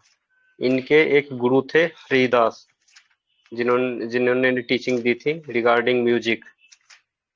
और 16th सेंचुरी मतलब वो अकबर के टाइम के ही है। तो उस टाइम पे मतलब घराने का सिस्टम चालू किया था इनके फॉलोअर्स ने, और उस घराने का नाम क्या था, सैनी घराना है, सैन्य घराना।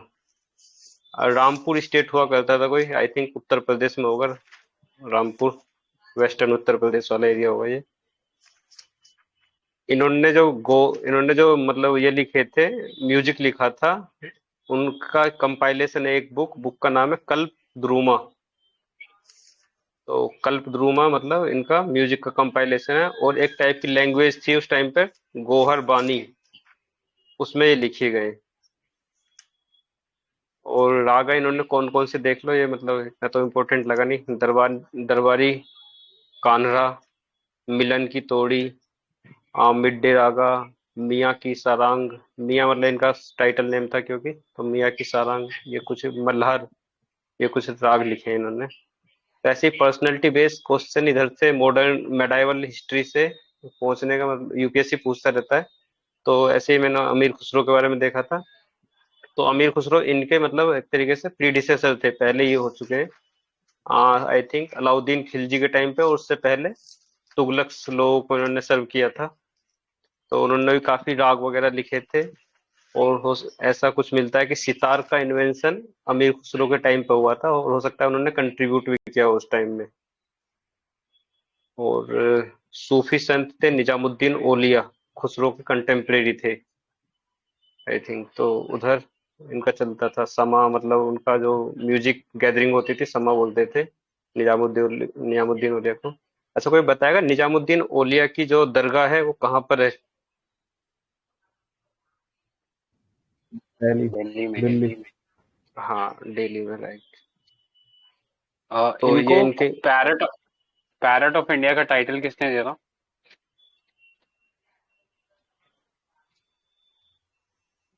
अलाउद्दीन खिलजी। खुसरो को सर। हाँ, खुसरो को स्तुति हिंद या पैरट ऑफ इंडिया करके टाइटल जो था वो किसने दिया था?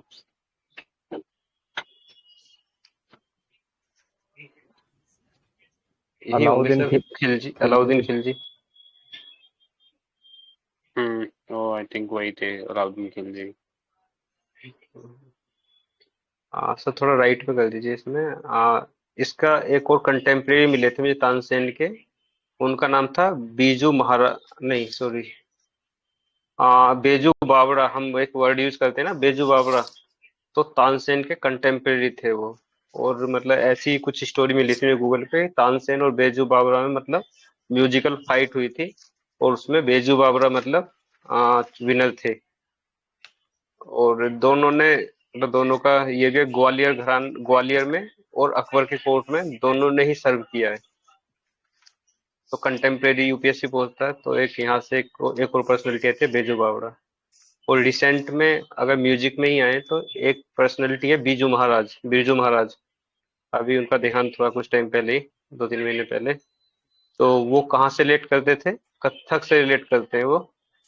और कथक में मतलब काफी बड़ी उपाधि, और उन्होंने कथक को वर्ल्ड स्टेज तक पहुंचा दिया है बिरजू महाराज ने। घराने का नाम बताएगा कोई इसका, कि बिरजू महाराज कौन से घराने से हैं? लखनऊ घराना। हाँ, लखनऊ घराने की एक सब ब्रांच है कोई, कालका बिंदादिन, मतलब इन केस यूपीएससी में ये वर्ड आता है तो यू कैन रिलेट विद।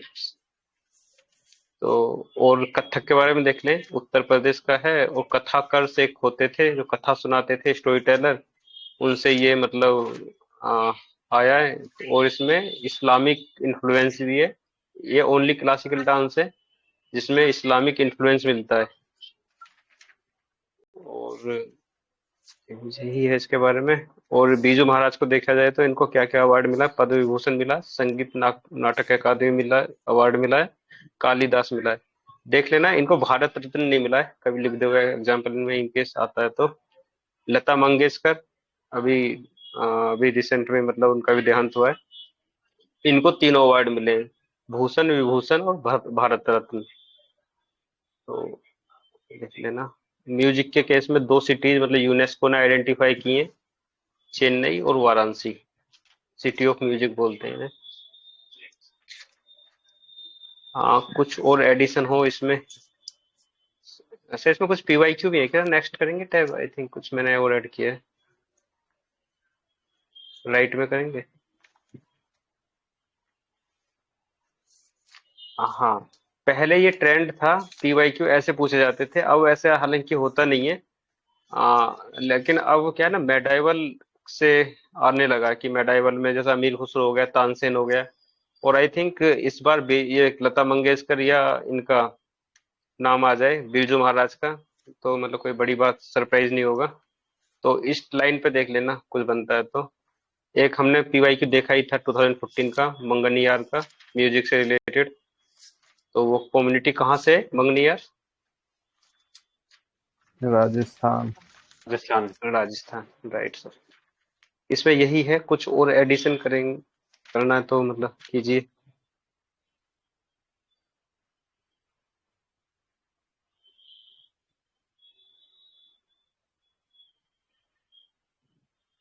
हाँ, या आगे चलते हैं फिर। हाँ, सेकंड भी देखो, ये मुगल के आर्ट एंड कल्चर से ही पूछ लिया है। तो पेंटिंग का कैसे डेवलपमेंट हुआ मुगल, उसमें तो उसमें अगर ये पढ़ा है तो वहां से क्वेश्चन बन जाता है। Who among the following Mughal emperor shifted emphasis from illustrated manuscript to album and individual portrait? तो अ, जो मेन जो डेवलपमेंट था पेंटिंग का, वो जहांगीर के टाइम पे हुआ था। अकबर से मतलब हुमायूं से तो बहुत फेंट इनिशिएशन हुआ था। अकबर ने काफी डेवलपमेंट किया था, और जहांगीर के टाइम पर क्लाइमैक्स पे थी पेंटिंग। और शाहजहां के टाइम पे मतलब ऐसा बोला जाता है कि डिग्रेडेशन होने लगा था पेंटिंग का, और आर्किटेक्चरल फोकस बहुत होने लगा था। तो कुछ पॉइंट मैंने, इसका आंसर तो सी है, जहांगीर। पोर्ट्रेट पेंटिंग से रिलेट कर सकते थे, एल्बम का मुझे पता नहीं था, लेकिन पोर्ट्रेट पेंटिंग जहांगीर के टाइम से चालू हो गई थी। पेंटिंग अकबर के टाइम पे देख लेते हैं। एक ये थे बासवान, बासवान पेंटर थे। इन्होंने एक बुक मतलब लिखी है, रज्मनामा पेंट की है। वो महाभारत का मतलब महाभारत के जो सीन्स हैं उसमें पेंट किए गए, रज्मनामा। पर्शियन में है, कुछ जो नरेशन है वो पर्शियन में लिखा गया है उसमें, बासवान ने जो लिखा है। और अकबर के टाइम पे हम जानते हैं कि यूरोपियंस तो काफी पहले से आने शुरू हो गए थे, बाबर से ही पहले। लेकिन अकबर के टाइम पे कुछ अकबर क्योंकि वो काफी लाइबरल टाइप के थे, तो वो मतलब क्रिश्चियन मिशनरी के लोगों को बुलाते थे। तो उन लोगों ने वहाँ कुछ पेंटिंग अच्छे से इनिशिएट की थी अकबर के कोर्ट में। तो तस्वीर खाना अकबर ने मतलब इस्टेब्लिश किया था स्पेशली फॉर पेंटिंग। और वेस्टर्न इन्फ्लुएंस अकबर के टाइम से ही आना शुरू हो जाता है। जनरली हमें स्टेटमेंट गलत लगता है, बट इफेक्ट है। और आगे जाएंगे तो जहांगीर है, फिर जहांगीर ने खुद ही बहुत बड़े पेंटर थे वो अपने आप में। कुछ नाम और थे अकबर के टाइम पे, मैंने लिखे नहीं है। अब्दुस संबाद करके है, और एक दो नाम हो रहे हैं, वो शायद हुमायूं लेके आया था ईरान से। दो हाँ तीन नाम करेक्ट। थे कुछ। हाँ करेक्ट।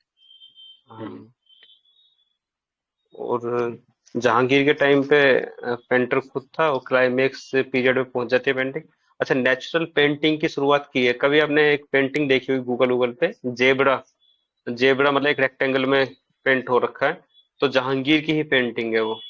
तो बर्ड एनिमल काफी पेंट करते थे। अब पोर्ट्रेट पेंटिंग मतलब जो हम देखते हैं मुगल एम्परर के जो फोटो रहते हैं पोर्ट्रेट में दिए होते हैं, तो वो जहांगीर के टाइम से शुरू हुआ था। हाँ, शाहजहां के इसमें टाइम पे थोड़ा। हाँ सर। हाँ, इसमें एक कमाल की बात ये है कि इंडिया में जेबरा था नहीं। मतलब zebra is almost endemic to Africa continent. तो उन्होंने पेंट कर दिया था, या तो इसका मतलब ये था कि जेबरा इंडिया में भी होता था, या फिर वो इंपोर्ट करवा के उसने जेबरा मंगाया और फिर इसको पेंट किया। तो जैसे कि एडिशनल इन्फॉर्मेशन। Right sir. तो मतलब नेचुरलिस्टिक बोलेंगे तो ट्रीज, फ्लावर, और पोर्ट्रेट तो बता ही दिया मैंने। तो कुछ फेबल्स, मतलब ये एल्बम वाला सिस्टम चालू हो गया था, एनिमल फेबल बुक, मतलब एल्बम सिस्टम शुरू हो गया था पेंटिंग का। तो कुछ नाम है ये, इनके नाम के मीनिंग तो नहीं पता है। आईआर ए दानिश और अनवर ए सुहेली, ये कुछ मतलब एल्बम के नाम है जो जहांगीर के टाइम पे बनी थी रिगार्डिंग पेंटिंग। शाहजहां देखेंगे तो शाहजहां के टाइम पे आर्टिफिशियल एलिमेंट आने लगे थे, और जो प्रीशियस स्टोन्स हैं उनका काफी मतलब पेंटिंग में आने लगे थे। तो लाइवलीहुडनेस ऑफ पेंटिंग जो था, और नेचुरलनेस जो थी वो गायब हो गई थी। यूरोपियन इन्फ्लुएंस बहुत ज्यादा मात्रा में आ गया था। तो एक कारण वो भी था कि लाइवलीहुड वापस हो गई थी। तो ये पेंटिंग से आईआर भी दानिश है, वो पंचतंत्र है, पंचतंत्र का उसमें डिपिक्शन किया है आईआर दानिश में। अच्छा, सर नोट कर दीजिएगा प्लीज।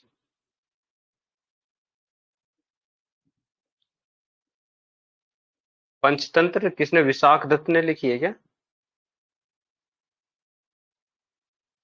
विष्णु शर्मा सर। कागदत्त ने मुद्राक्ष लिखी है।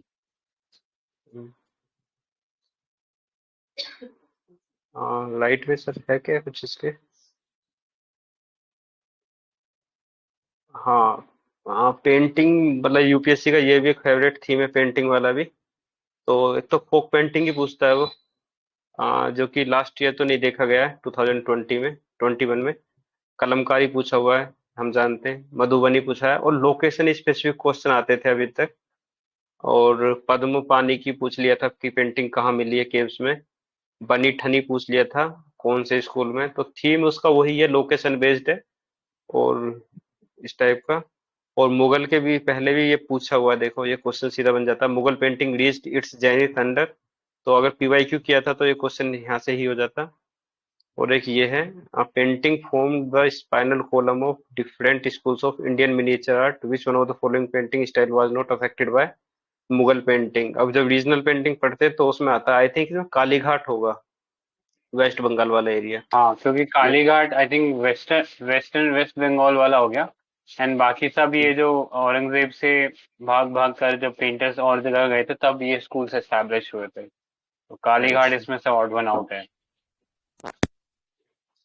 तो ये यूपीएससी का मतलब ये थीम है, मतलब मुगल वाले जो है ना आर्ट एंड कल्चर, उसको तो बहुत अच्छे से ही कर लेना, वहां से हो सकता है कुछ निकल गया है।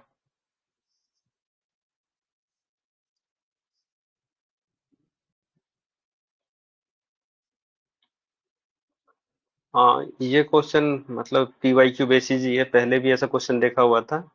National park lies completely in the temperate alpine zone. इससे पहले जो क्वेश्चन आया था पीवाईक्यू में वो था कि मतलब कौन से नेशनल पार्क में 3 टाइप की वेजिटेशन मिलती है। एवरग्रीन, डेसिडस और कुछ ऐसा करके था, एल्पाइन। तो उसी लाइन पे ये क्वेश्चन बना था, और ऑप्शन भी लगभग वही सेम थे। तो इसमें तो मानस देखेंगे तो मानस तराई में है बिल्कुल, तो टेम्पलेट का तो कोई लॉजिक ही नहीं है। नाम दफा का देखेंगे तो नाम दफा पीवाईक्यू में पूछा भी हुआ उसने, तो उसमें तीनों हैं, एल्पाइन भी है, एवरग्रीन भी है। तो मतलब क्लाइमेट देखें तो मतलब वो भी एल्पाइन क्लाइमेट भी है और प्लेन क्लाइमेट भी है। नेबड़ा वैली वेस्ट बंगाल का जो दार्जिलिंग वाला एरिया है वहां पे मिलता है। बट उसमें भी मतलब ये तराई वाले रीजन वाली करेक्टरिस्टिक देखने के लिए मिल जाती है। But valley of flower national park जो है ये हमारा नॉर्दर्न उत्तराखंड, मतलब कंप्लीटली एल्पाइन वाले रीजन में पड़ जाता है।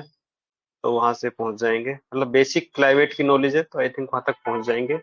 और इतने हार्ड ऑप्शन भी नहीं थे कि लोकेशन ना पता हो, सी ऑप्शन तो था थोड़ा जो ना आइडिया हो, बाकी सब सही था। तो मैंने ए बी सी डी के बारे में लिख दिया कुछ कुछ। मानस को देखेंगे, मानस में यूनेस्को का बायोस्फीयर रिजर्व है, मैन एंड क्या बोलते हैं, मैन एंड बायोस्फीयर रिजर्व। और टाइगर रिजर्व भी है, फेमस है मानस। मानस देखेंगे तो ये एक्चुअली भूटान की बाउंड्री से कनेक्टेड है, और भूटान के साथ कनेक्ट करेंगे तो ग्रेट बायोजियोग्राफिकल एरिया बन जाता है।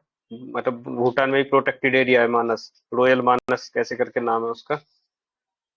तो वाइल्ड बफेलो मतलब ये देख लीजिए, लोकेशन मैंने शेयर की हुई है मानस की। अ, मानस नेशनल पार्क, मानस रिवर ही है इधर, ठीक है। और यहाँ अगर बोलेंगे वाइल्ड बफेलो तो यहाँ मतलब काफी ज्यादा मिलता है, एंडेंजर्ड है जो कि। और बाकी कुछ और भी स्पीसीज हैं, गोल्डन लंगूर बोलते हैं इस मानस, एक तो मानस मतलब इसकी बाउंड्री है, एक और कोई रिवर है तो कुछ बाउंड्री बनाता है, उसी रीजन में मिलते हैं ये। पिग्मी होग आ जाता है, यूपीएससी का फेवरेट एनिमल है, दिख जाता है इधर उधर।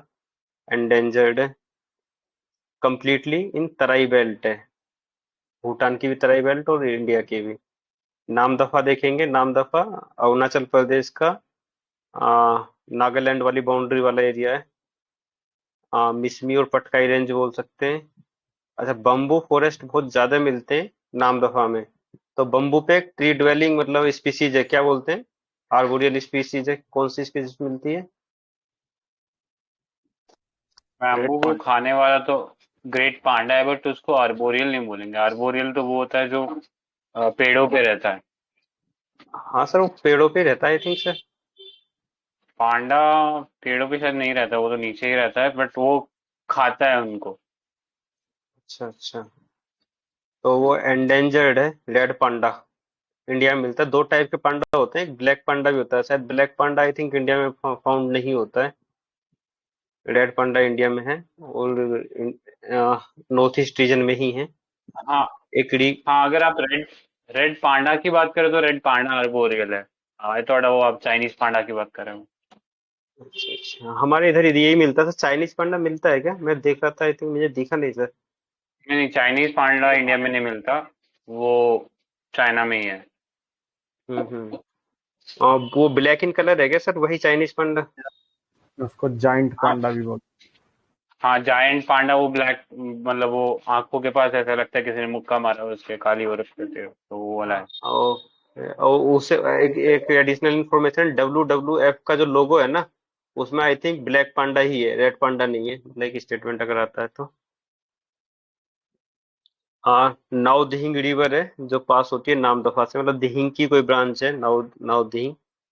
और फ्लाइंग स्क्वेरल हम पढ़ते हैं, critically endangered species, endemic to this area, flying squirrel, Namdapha flying squirrel. Next आता है नेवरा वैली। नेवरा वैली देखेंगे तो ये अपने को इधर मिलेगा, संगालीला नेशनल पार्क, और उसके आगे नेवरा वैली नेशनल पार्क। तो Darjeeling area of West Bengal. Vegetation देखेंगे तो ब्रॉड लीफ्ड फॉरेस्ट है जनरली इसमें, और रेड पांडा इधर भी है। और एक बहुत बड़ी वाइल्ड लाइफ सेंचुरी है, अ, इसकी इसकी वेस्ट बंगाल और सिक्किम, दोनों मतलब दोनों रीजन में, पंगो पेंगोलाखा वाइल्ड लाइफ सेंचुरी। तो नेवरा वैली नेशनल पार्क का कुछ पार्ट इस सेंचुरी का भी पार्ट है, मतलब दोनों को एग्जिस्ट करते हैं, को एग्जिस्टेंशियल है। और valley of flower national park पे जाएंगे, उत्तराखंड। तो बायोस्फीयर रिजर्व है, नंदा देवी बायोस्फीयर रिजर्व, उसका पार्ट है ये। वर्ल्ड हेरिटेज साइट भी है, नेचुरल वर्ल्ड हेरिटेज साइट। फोना में देखेंगे, यूपीएससी का एक एनिमल है, मतलब यूपीएससी मस्क डियर पूछ लेता है, इसके बारे में पूछा हुआ है। तो मस्क डियर इधर मिलता है। एक पीवाईक्यू आया हुआ है कि आस्कोट, आस्कोट एक रीजन है, आस्कोट वाइल्ड लाइफ सेंचुरी। हैं। गंगोत्री था। गंगोत्री था। तो उधर मिलता है मस्क डियर। सिनो लेपर्ड वही रेंज है, उसकी अल्पाइन रेंज है, वो लद्दाख से मिलना शुरू हो जाता है, उत्तराखंड तक आता है। सिनो लेपर्ड इधर भी आता है क्या सर, अरुणाचल प्रदेश में? आई थिंक आता होगा। हाँ, आता है। जो स्नो लेपर्ड है, ये पूरा जो हिमालयन बेल्ट है ना, इस पूरे में मिलता है वो स्नो लेपर्ड। एंड हमने कई बार डिस्कस करा हुआ है, जितने भी लेपर्ड हैं, चाहे वो नॉर्मल लेपर्ड ले लो, या फिर क्लाउडेड लेपर्ड ले लो, या स्नो लेपर्ड ले लो, वो सारे के सारे वल्नरेबल है आईयूसीएन स्टेटस में। तो वो एक चीज याद रखना। राइट। एंड हमने एक ये भी क्वेश्चन किया था, फोर स्पीशीज ऑफ टाइगर, या sorry, four species of feline big cats, वो कौन से नेशनल पार्क में मिलते हैं?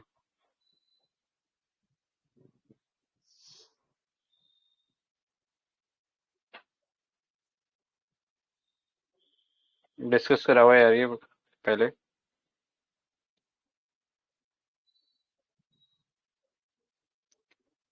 तो नाम डफा ये अभी जो पढ़ रहे थे ना, वही है। तो नाम डफा के अंदर फोर बिग कैट्स हैं। तो सबसे बड़ी पहला इंपॉर्टेंट बिग कैट है टाइगर, फिर है clouded leopard, snow leopard, and last में लॉयन। लॉयन कहाँ मिलेगा? हाँ लॉयन तो सिर्फ सर, वहीं पे लोजन है। मिलता है क्या नाम दफा में? नहीं सर, नहीं नहीं लॉयन नहीं नहीं नहीं, मिलेगा। ये मैं ऐसे ही डाल रहा था। मतलब नॉर्मल लेपर्ड है वो, ठीक है, लॉयन नहीं है। लॉयन सिर्फ लॉयन इंडिया को में तो गुजरात में। वही तो किसी हाथ में ग्रासलैंड वगैरह। वाला एरिया चाहिए होता ना, तो स्क्रब्स एंड ग्रासलैंड वाला टाइप उसमें सरवाइव कर सकता है वो। Correct correct.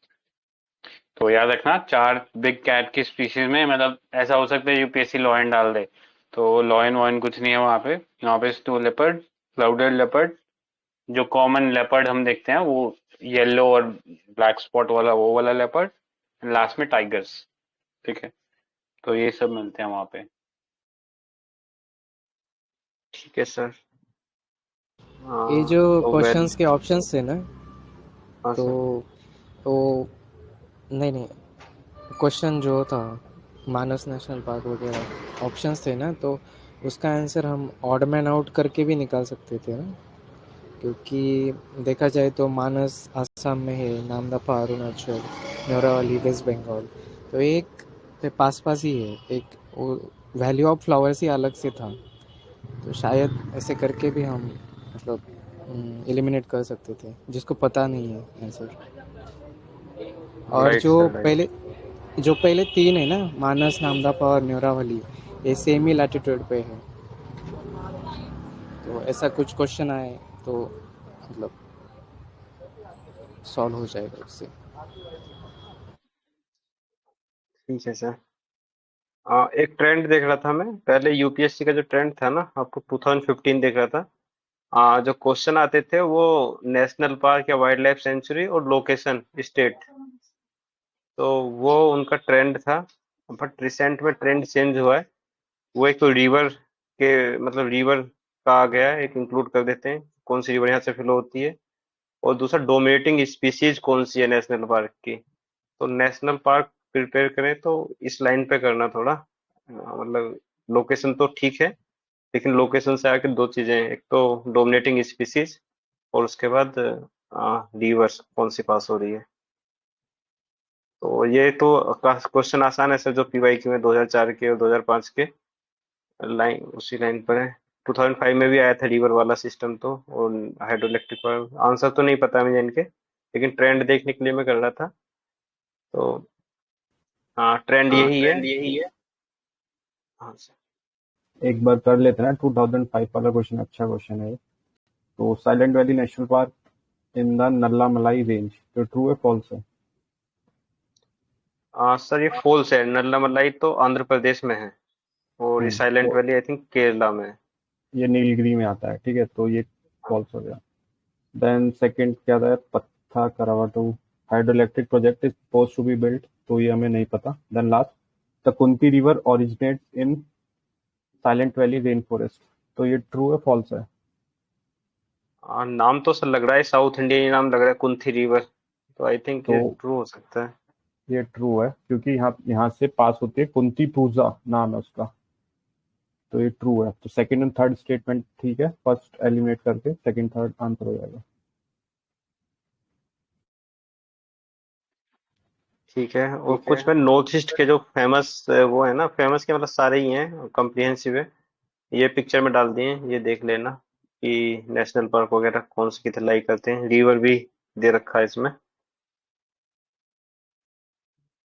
2021 में आई ये थिंक नेशनल पार्क से कोई डायरेक्ट क्वेश्चन था नहीं, और ना ही कोई मतलब रिफरेंशियल क्वेश्चन भी था, तो एक एक्सेप्शन ईयर था। सर एक बार थोड़ा राइट करोगे, बस नहीं थोड़ा और इधर इधर लेफ्ट, सॉरी।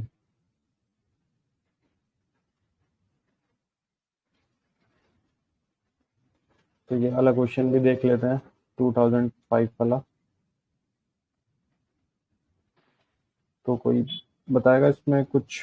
कांगेर घाटी नेशनल गंगेर पार्क, घाटी तो सर छत्तीसगढ़ में, तो B3 हो जाएगा। और यहाँ से एक फेमस रिवर फ्लो करती है जो गोदावरी की ट्रिब्यूटरी है। इंद्रावती है क्या सर? इंद्र हाँ, तो इंद्रावती है। ओरांग सेंचुरी तो पता ही है अपने को, असम में है। देन ये दोनों देख लेते हैं, बोंदला और उशकोटी वाइल्ड लाइफ, तो ये बताएगा कोई इनके बारे में कुछ ओरांग, इंफॉर्मेशन? ओरांग असम में हो जाता, C2 हो जाता, तो B हो जाएगा सर इसका आंसर। नहीं, वो तो आंसर तो आ ही जाएगा उसका, अच्छा अच्छा। ऑब्जेक्टिव नहीं है ना, मेन चीज है कि इससे रिलेटेड कुछ और फैक्ट है उशकोटी या बोंदला से?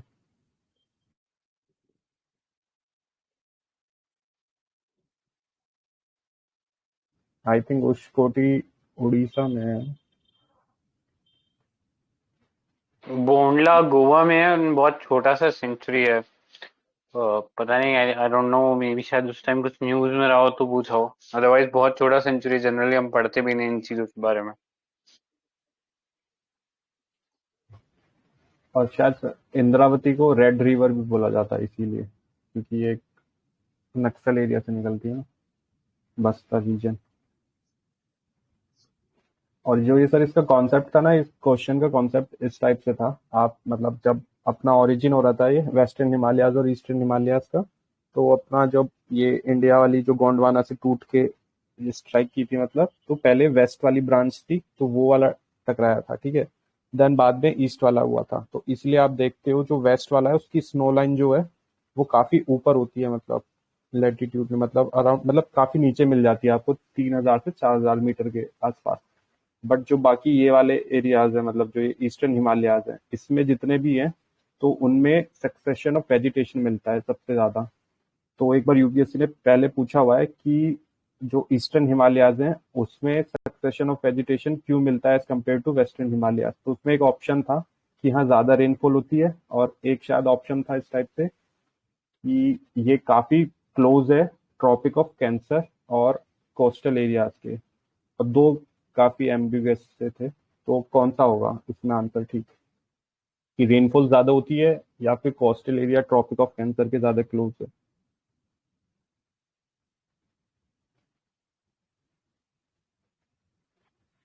हाँ सर, मतलब रेनफॉल वाला आई थिंक अप्रोप्रिएट बनता है।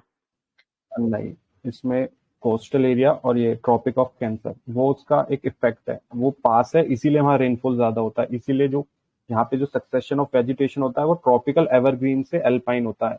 और अपना जो जिधर वेस्टर्न हिमालयाज के जितने भी मतलब ये हैं, जैसे नंदा देवी हो गया, तो वहाँ सब ट्रॉपिकल टू एल्पाइन होता है,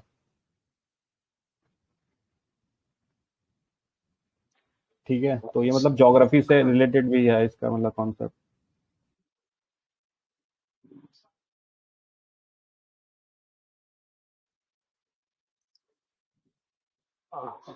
ये नेक्स्ट देख लेते हैं। ये मैं नीति आयोग में देख रहा था कुछ क्वेश्चन। 2014 या 15 में नीति आयोग आ गया था, तो उसके बाद है ना, ऑप्शन में नीति वर्ड तो दिख ही जाता है हर बार, हर साल में। तो हालांकि आंसर जरूरी नहीं है नीति वर्ड हो, बट ऑप्शन में रहता है। और 2-3 बार डायरेक्ट क्वेश्चन भी देखा गया है पिछले 5-7 सालों में। तो डायरेक्ट क्वेश्चन तो वो जनरली होता है। तो जैसे ये है अटल इनोवेशन मिशन, तो इसका फ्लैगशिप स्कीम ही है नीति आयोग का। और इसके मैंने कुछ और फ्लैगशिप देखे, तो एक तो अटल इनोवेशन मिशन के अंदर ही मतलब बहुत सारे चैलेंजेज हैं जो इसने शुरू किए हुए हैं। तो जैसे आई लीप करके अभी करंट न्यूज में है, तो ये देख लेना इनोवेटिव, मतलब क्वेश्चन आसानी बनेगा आई थिंक इसमें, टफ बनने क्वेश्चन कुछ लॉजिक है नहीं। तो innovative leadership for entrepreneurial agility and profitability initiative, ये मिला था। एक इसने अभी फोकस किया अपना आइलैंड डेवलपमेंट पर। तो थोड़ा सा अननोन एरिया है ये, ऐसा लगता है जैसे मिनिस्ट्री ऑफ होम ने स्टार्ट किया हो, क्योंकि यूटी है ना, निकोबार वगैरह। तो नीति आयोग भी कुछ गाइडलाइन बना रहा था ग्रेट निकोबार डेवलपमेंट प्लान पर। एक एम के अंडर ऐसे ही मतलब एक चैलेंज है वाटर इनोवेशन चैलेंज। जनरली जो चैलेंज होते हैं वो एम ही करा रहा है, लेकिन कुछ चैलेंज में देख रहा था मिनिस्ट्री भी करा रही है, तो कंफ्यूजन हो सकता है। ऐसा नहीं है मतलब चैलेंज वर्ड देख के मतलब एम कर दिया जाए। और अभी हमने COP26 में मतलब जो अपना दिया था, 5 पंचतंत्र वाला अमृत, तो उसके लिए पोर्टल भी यही होस्ट कर रहा है, ई अमृत। बट उसमें स्पेसिफिक ये किस पे फोकस कर रहा है, व्हीकल इकोसिस्टम पर। एक पोषण ज्ञान मतलब पोषण न्यूट्रिशन पे भी इसका बहुत फोकस रहता है। तो पोषण ज्ञान इसने पोर्टल चालू किया with Bill and Melinda Gates Foundation ऐसे करके। रिपोर्ट में सर कोई क्वेश्चन दिखा नहीं है मुझे इसका। कोचिंग सेंटर वाले काफी सारी रिपोर्ट छाप देते हैं नीति आयोग की, बट मैंने लिस्ट आउट कर दी है जो लास्ट के मतलब 4 to 5 मंथ में थी। ये सब है, जैसे कनेक्टेड कॉमर्स रिपोर्ट है, मास्टर कार्ड के साथ मिलकर इसने रिलीज की है। एसडीजी इंडिया इंडेक्स है, रिन्यूएबल इंटीग्रेशन इन 2021 रिपोर्ट है, कुछ है। इसके पीवाई की मैंने सर कुछ छापे भी नहीं है। मैं एक्चुअली प्लान कर रहा था कुछ फ्लैगशिप स्कीम्स मिनिस्ट्री वाइज करने का, लेकिन थोड़ा टाइम का इशू हो गया। इसके क्वेश्चन, एक ये पोर्टल है इसका साउथ साउथ इनोवेशन पोर्टल, इसके ऊपर आई थिंक मैंने क्वेश्चन देखा था, पोस्ट नहीं किया मैंने। तो इसका कुछ पोर्टल है। और NITI Aayog seen in exam mostly every year but no direct question regarding report yet, too many report. एक इसका ऐसे इसकी फुल फॉर्म पे एक क्वेश्चन आया था 2015 में, तो कोई लॉजिक नहीं है। नीति आयोग की फुल फॉर्म थी national institute of transformation in India से करके। एक एनजीओ है इसका दर्पण, वो देख लेना। फुल फॉर्म क्या है नीति आयोग का? National institute of transformation India ऐसे करके। कोई और ट्राई करेगा क्या फुल फॉर्म का इसका? National institute for transforming India.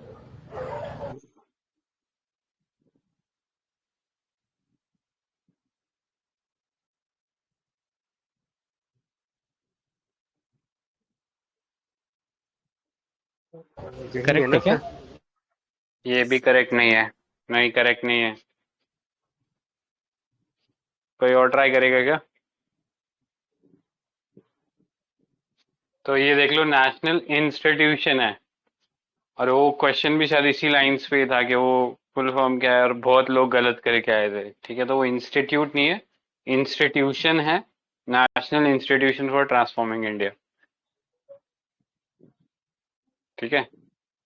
ठीक है सर। हाँ तो मैं एक इसमें जो क्रक्स था अच्छा, कि इसकी रिपोर्ट पे इतना ज्यादा मत भागना, तो जो इसके फ्लैगशिप रिपोर्ट्स हैं केवल वही देख लेना। सर इतना क्लोज ऑप्शन नहीं गिवन होंगे कि इंस्टीट्यूट और इंस्टीट्यूशन में ऐसा गलत हो जाए। और ऐसा क्वेश्चन पूछा गया है। हाँ क्वेश्चन पूछा था सर, नहीं, 2015 आई थिंक। हाँ, क्वेश्चन तो पूछा गया होगा बट ऑप्शन इतने क्लोज नहीं होंगे कि इंस्टीट्यूट एक में गिवन हो, एक में इंस्टीट्यूशन गिवन हो। मतलब काफी ऐसे ही थे अरे नहीं होंगे सर। अरे सर ये 8 की तो केस में तो जो मैं मान सकता था कि वो ऐसे दे देते हैं 6 7 8 9, बट इसमें नहीं होता इतना। अरे तो मतलब वही है कि इंस्टीट्यूट और वो इंस्टीट्यूशन वाला कुछ लफड़ा था, तो किसी ने मेरे से भी पूछा था ये सवाल, तो मेरे को भी नहीं आया था, इसलिए वो एक बार कंफर्म करो कि ये क्या है। एक सर एक इसका भी है ना, ये शून्य कैंपेन देख लेना। नीति आयोग शून्य कैंपेन भी चला रही है, मतलब वो व्हीकल से एमिशन जीरो करने के लिए, हाइड्रोजन बेस्ड व्हीकल वगैरह चालू करने के लिए। एक रोकी माउंटेन इंस्टीट्यूट है, उसके साथ मिलकर कर रही है काम। PT 365 में गिवन था, जर्मनी का इंस्टीट्यूट है, जर्मन। हाँ,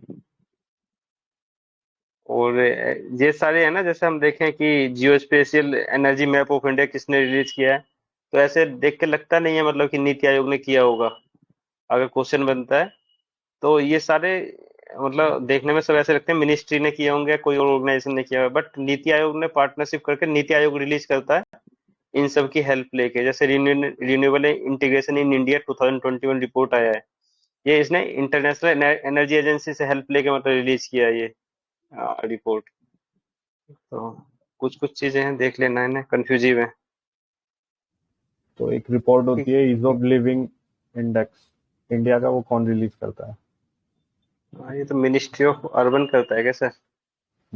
राइट।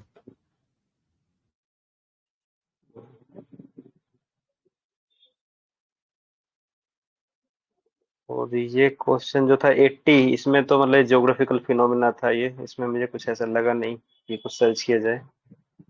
तो मतलब आता है तो आता है थोड़ा सा।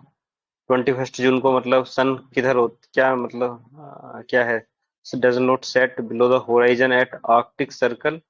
21 जून बेसिकली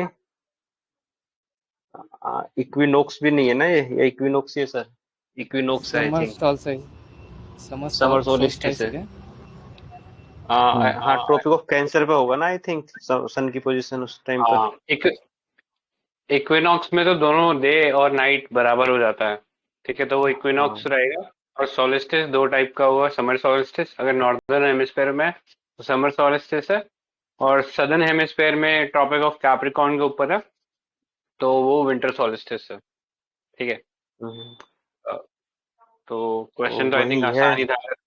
हाँ हाँ राइट। बट अगर हम बोले कि ना विंटर सोलिस्टिस में sun is closer to earth than summer solstice, तो ट्रू होगा false? I repeat, summer solis summer solstice में sun would be nearer to earth than winter solstice. हाँ ट्रू है। True true. Not necessary sir. Necessarily it is true. मतलब एक term होता है perihelion. हाँ पेरीहेलियन और एपीहेलियन, ठीक है। तो एपीहेलियन में इट इज क्लोजर, मतलब क्योंकि एक इलिप्टिकल पाथ होता है ना, अगर सर्कुलर पाथ होता तो सन सेंटर में होता, लेकिन इलिप्टिकल पाथ में दो फोकस होते हैं, मतलब दो सेंटर्स होते हैं। तो उनमें से एक सेंटर पे जब सन होगा और अर्थ उसके एकदम पास होगा, तब it would be winter solstice, ठीक है। ये जो कि पेरीहेलियन है जनवरी, ना? हाँ जो कि हाँ, पेरीहेलियन से पी है ना, तो पी से पास से हाँ ऐसे याद रख सकते हो। हाँ, और एफेलियन मतलब कि अवे अवे फ्रॉम, मतलब अर्थ है सर, काफी डिस्टेंस हो जाता है। ठीक। करेक्ट। हाँ करेक्ट। तो डे बता सकते हो कि ये पेरिहेलियन वाला डे कब होता है? सितंबर में होगा सर फिर वो। नहीं ये तो जनवरी, 3rd जनवरी। हाँ हाँ 3rd या 4th जनवरी के आसपास ये पड़ता है, तो ये पता होना चाहिए अपने को। मतलब मैं ऐसे याद रखता हूँ कि जब भी आप बुश फायर की बात करोगे ना, तो वो हमेशा जनवरी के महीने में हो रही थी जब ऑस्ट्रेलियन ओपन चल रहा होता है।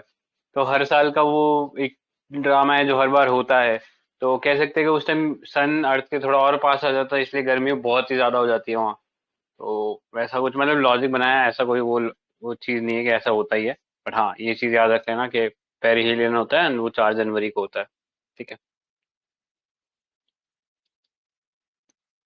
इसमें और कुछ ऐड करना है क्या प्रदीप? सर नहीं, इसमें कुछ एडिशन का आई अच्छा। थिंक बेसिक था, तो एनसीईआरटी से मैंने कुछ देखा नहीं ज्यादा। तो, ठीक है। सर ये अ, कौन से कंट्री हम्म से ट्रॉपिक ऑफ कैंसर जाता है कैप्रिकॉर्न, ये ऐड कर सकते हैं यहाँ पे। इक्वेटर कहाँ से जैसे पास होता है इसे। फिर तो बहुत सारी कंट्रीज हो जाएंगी ना, वो तो 21-22 कंट्रीज हो जाएंगी। सर बता अभी है दो ना सर। यूपीएससी का ट्रेंड में था, सीडीएस में आई थिंक, या एनडीए वाले एग्जाम में, छोटे मोटे एग्जाम हम्म है हालांकि, उसमें पूछ हम्म लिया गया था कि ट्रॉपिक ऑफ कैंसर इनमें से कौन से कंट्री से पास नहीं होता है। तो आई थिंक एक लाइन ऑप्शन में हो, मतलब 2022 का ही पेपर बता रहा हूँ सर मैं, तो हम्म। हो सकता है कि मतलब हो जाए। तो स्टेट इंडिया में कौन सी स्टेट से जाता है tropic of cancer? I think 7 state से ज्यादा ना। नहीं, गुजरात, आठ। कैप्रिकॉर्न जाता है ना? आठ सॉरी सर, 8 आठ। स्टेट, 8 स्टेट से जाता है। गुजरात है सबसे पहला, फिर राजस्थान है, फिर मध्य प्रदेश है, फिर छत्तीसगढ़ है, फिर झारखंड है, वेस्ट बंगाल है, and then I think Tripura भी है, और मिजोरम है। और इसमें सबसे क्लोजेस्ट कौन सी सिटी है? भोपाल। नहीं, मैंने क्वेश्चन पूछा तो सर आपने भोपाल ही डाल दिया। रांची। रांची में एक वो भी है ना मॉन्यूमेंट, मतलब एक पत्थर बना हुआ है कि यहाँ से ट्रॉपिक ऑफ कैंसर पास होता है, रांची में। मतलब भोपाल भी काफी क्लोज है, बट रांची सबसे ज्यादा है। थिंक आपने उसमें भोपाल आंसर दिया था। हाँ, उसमें भोपाल एक आंसर होगा ना। भोपाल के पास है ना सीहोर डिस्ट्रिक्ट है, सीहोर। कभी आप उस हाईवे से गए हो तो वहां भी एक हाईवे पे लगा हुआ है कि tropic of cancer passes from here, ऐसे करके।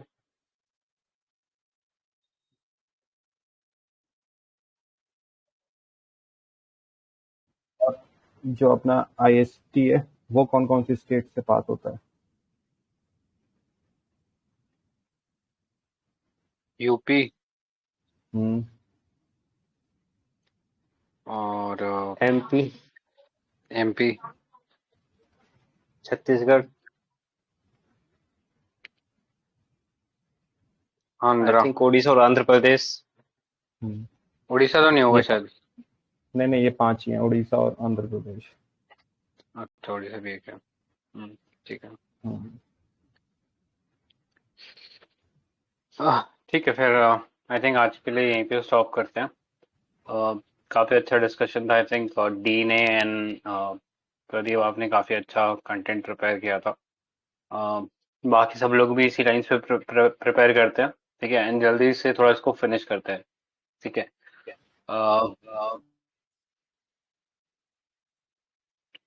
किसी को जो और ऐड करना है क्या अभी?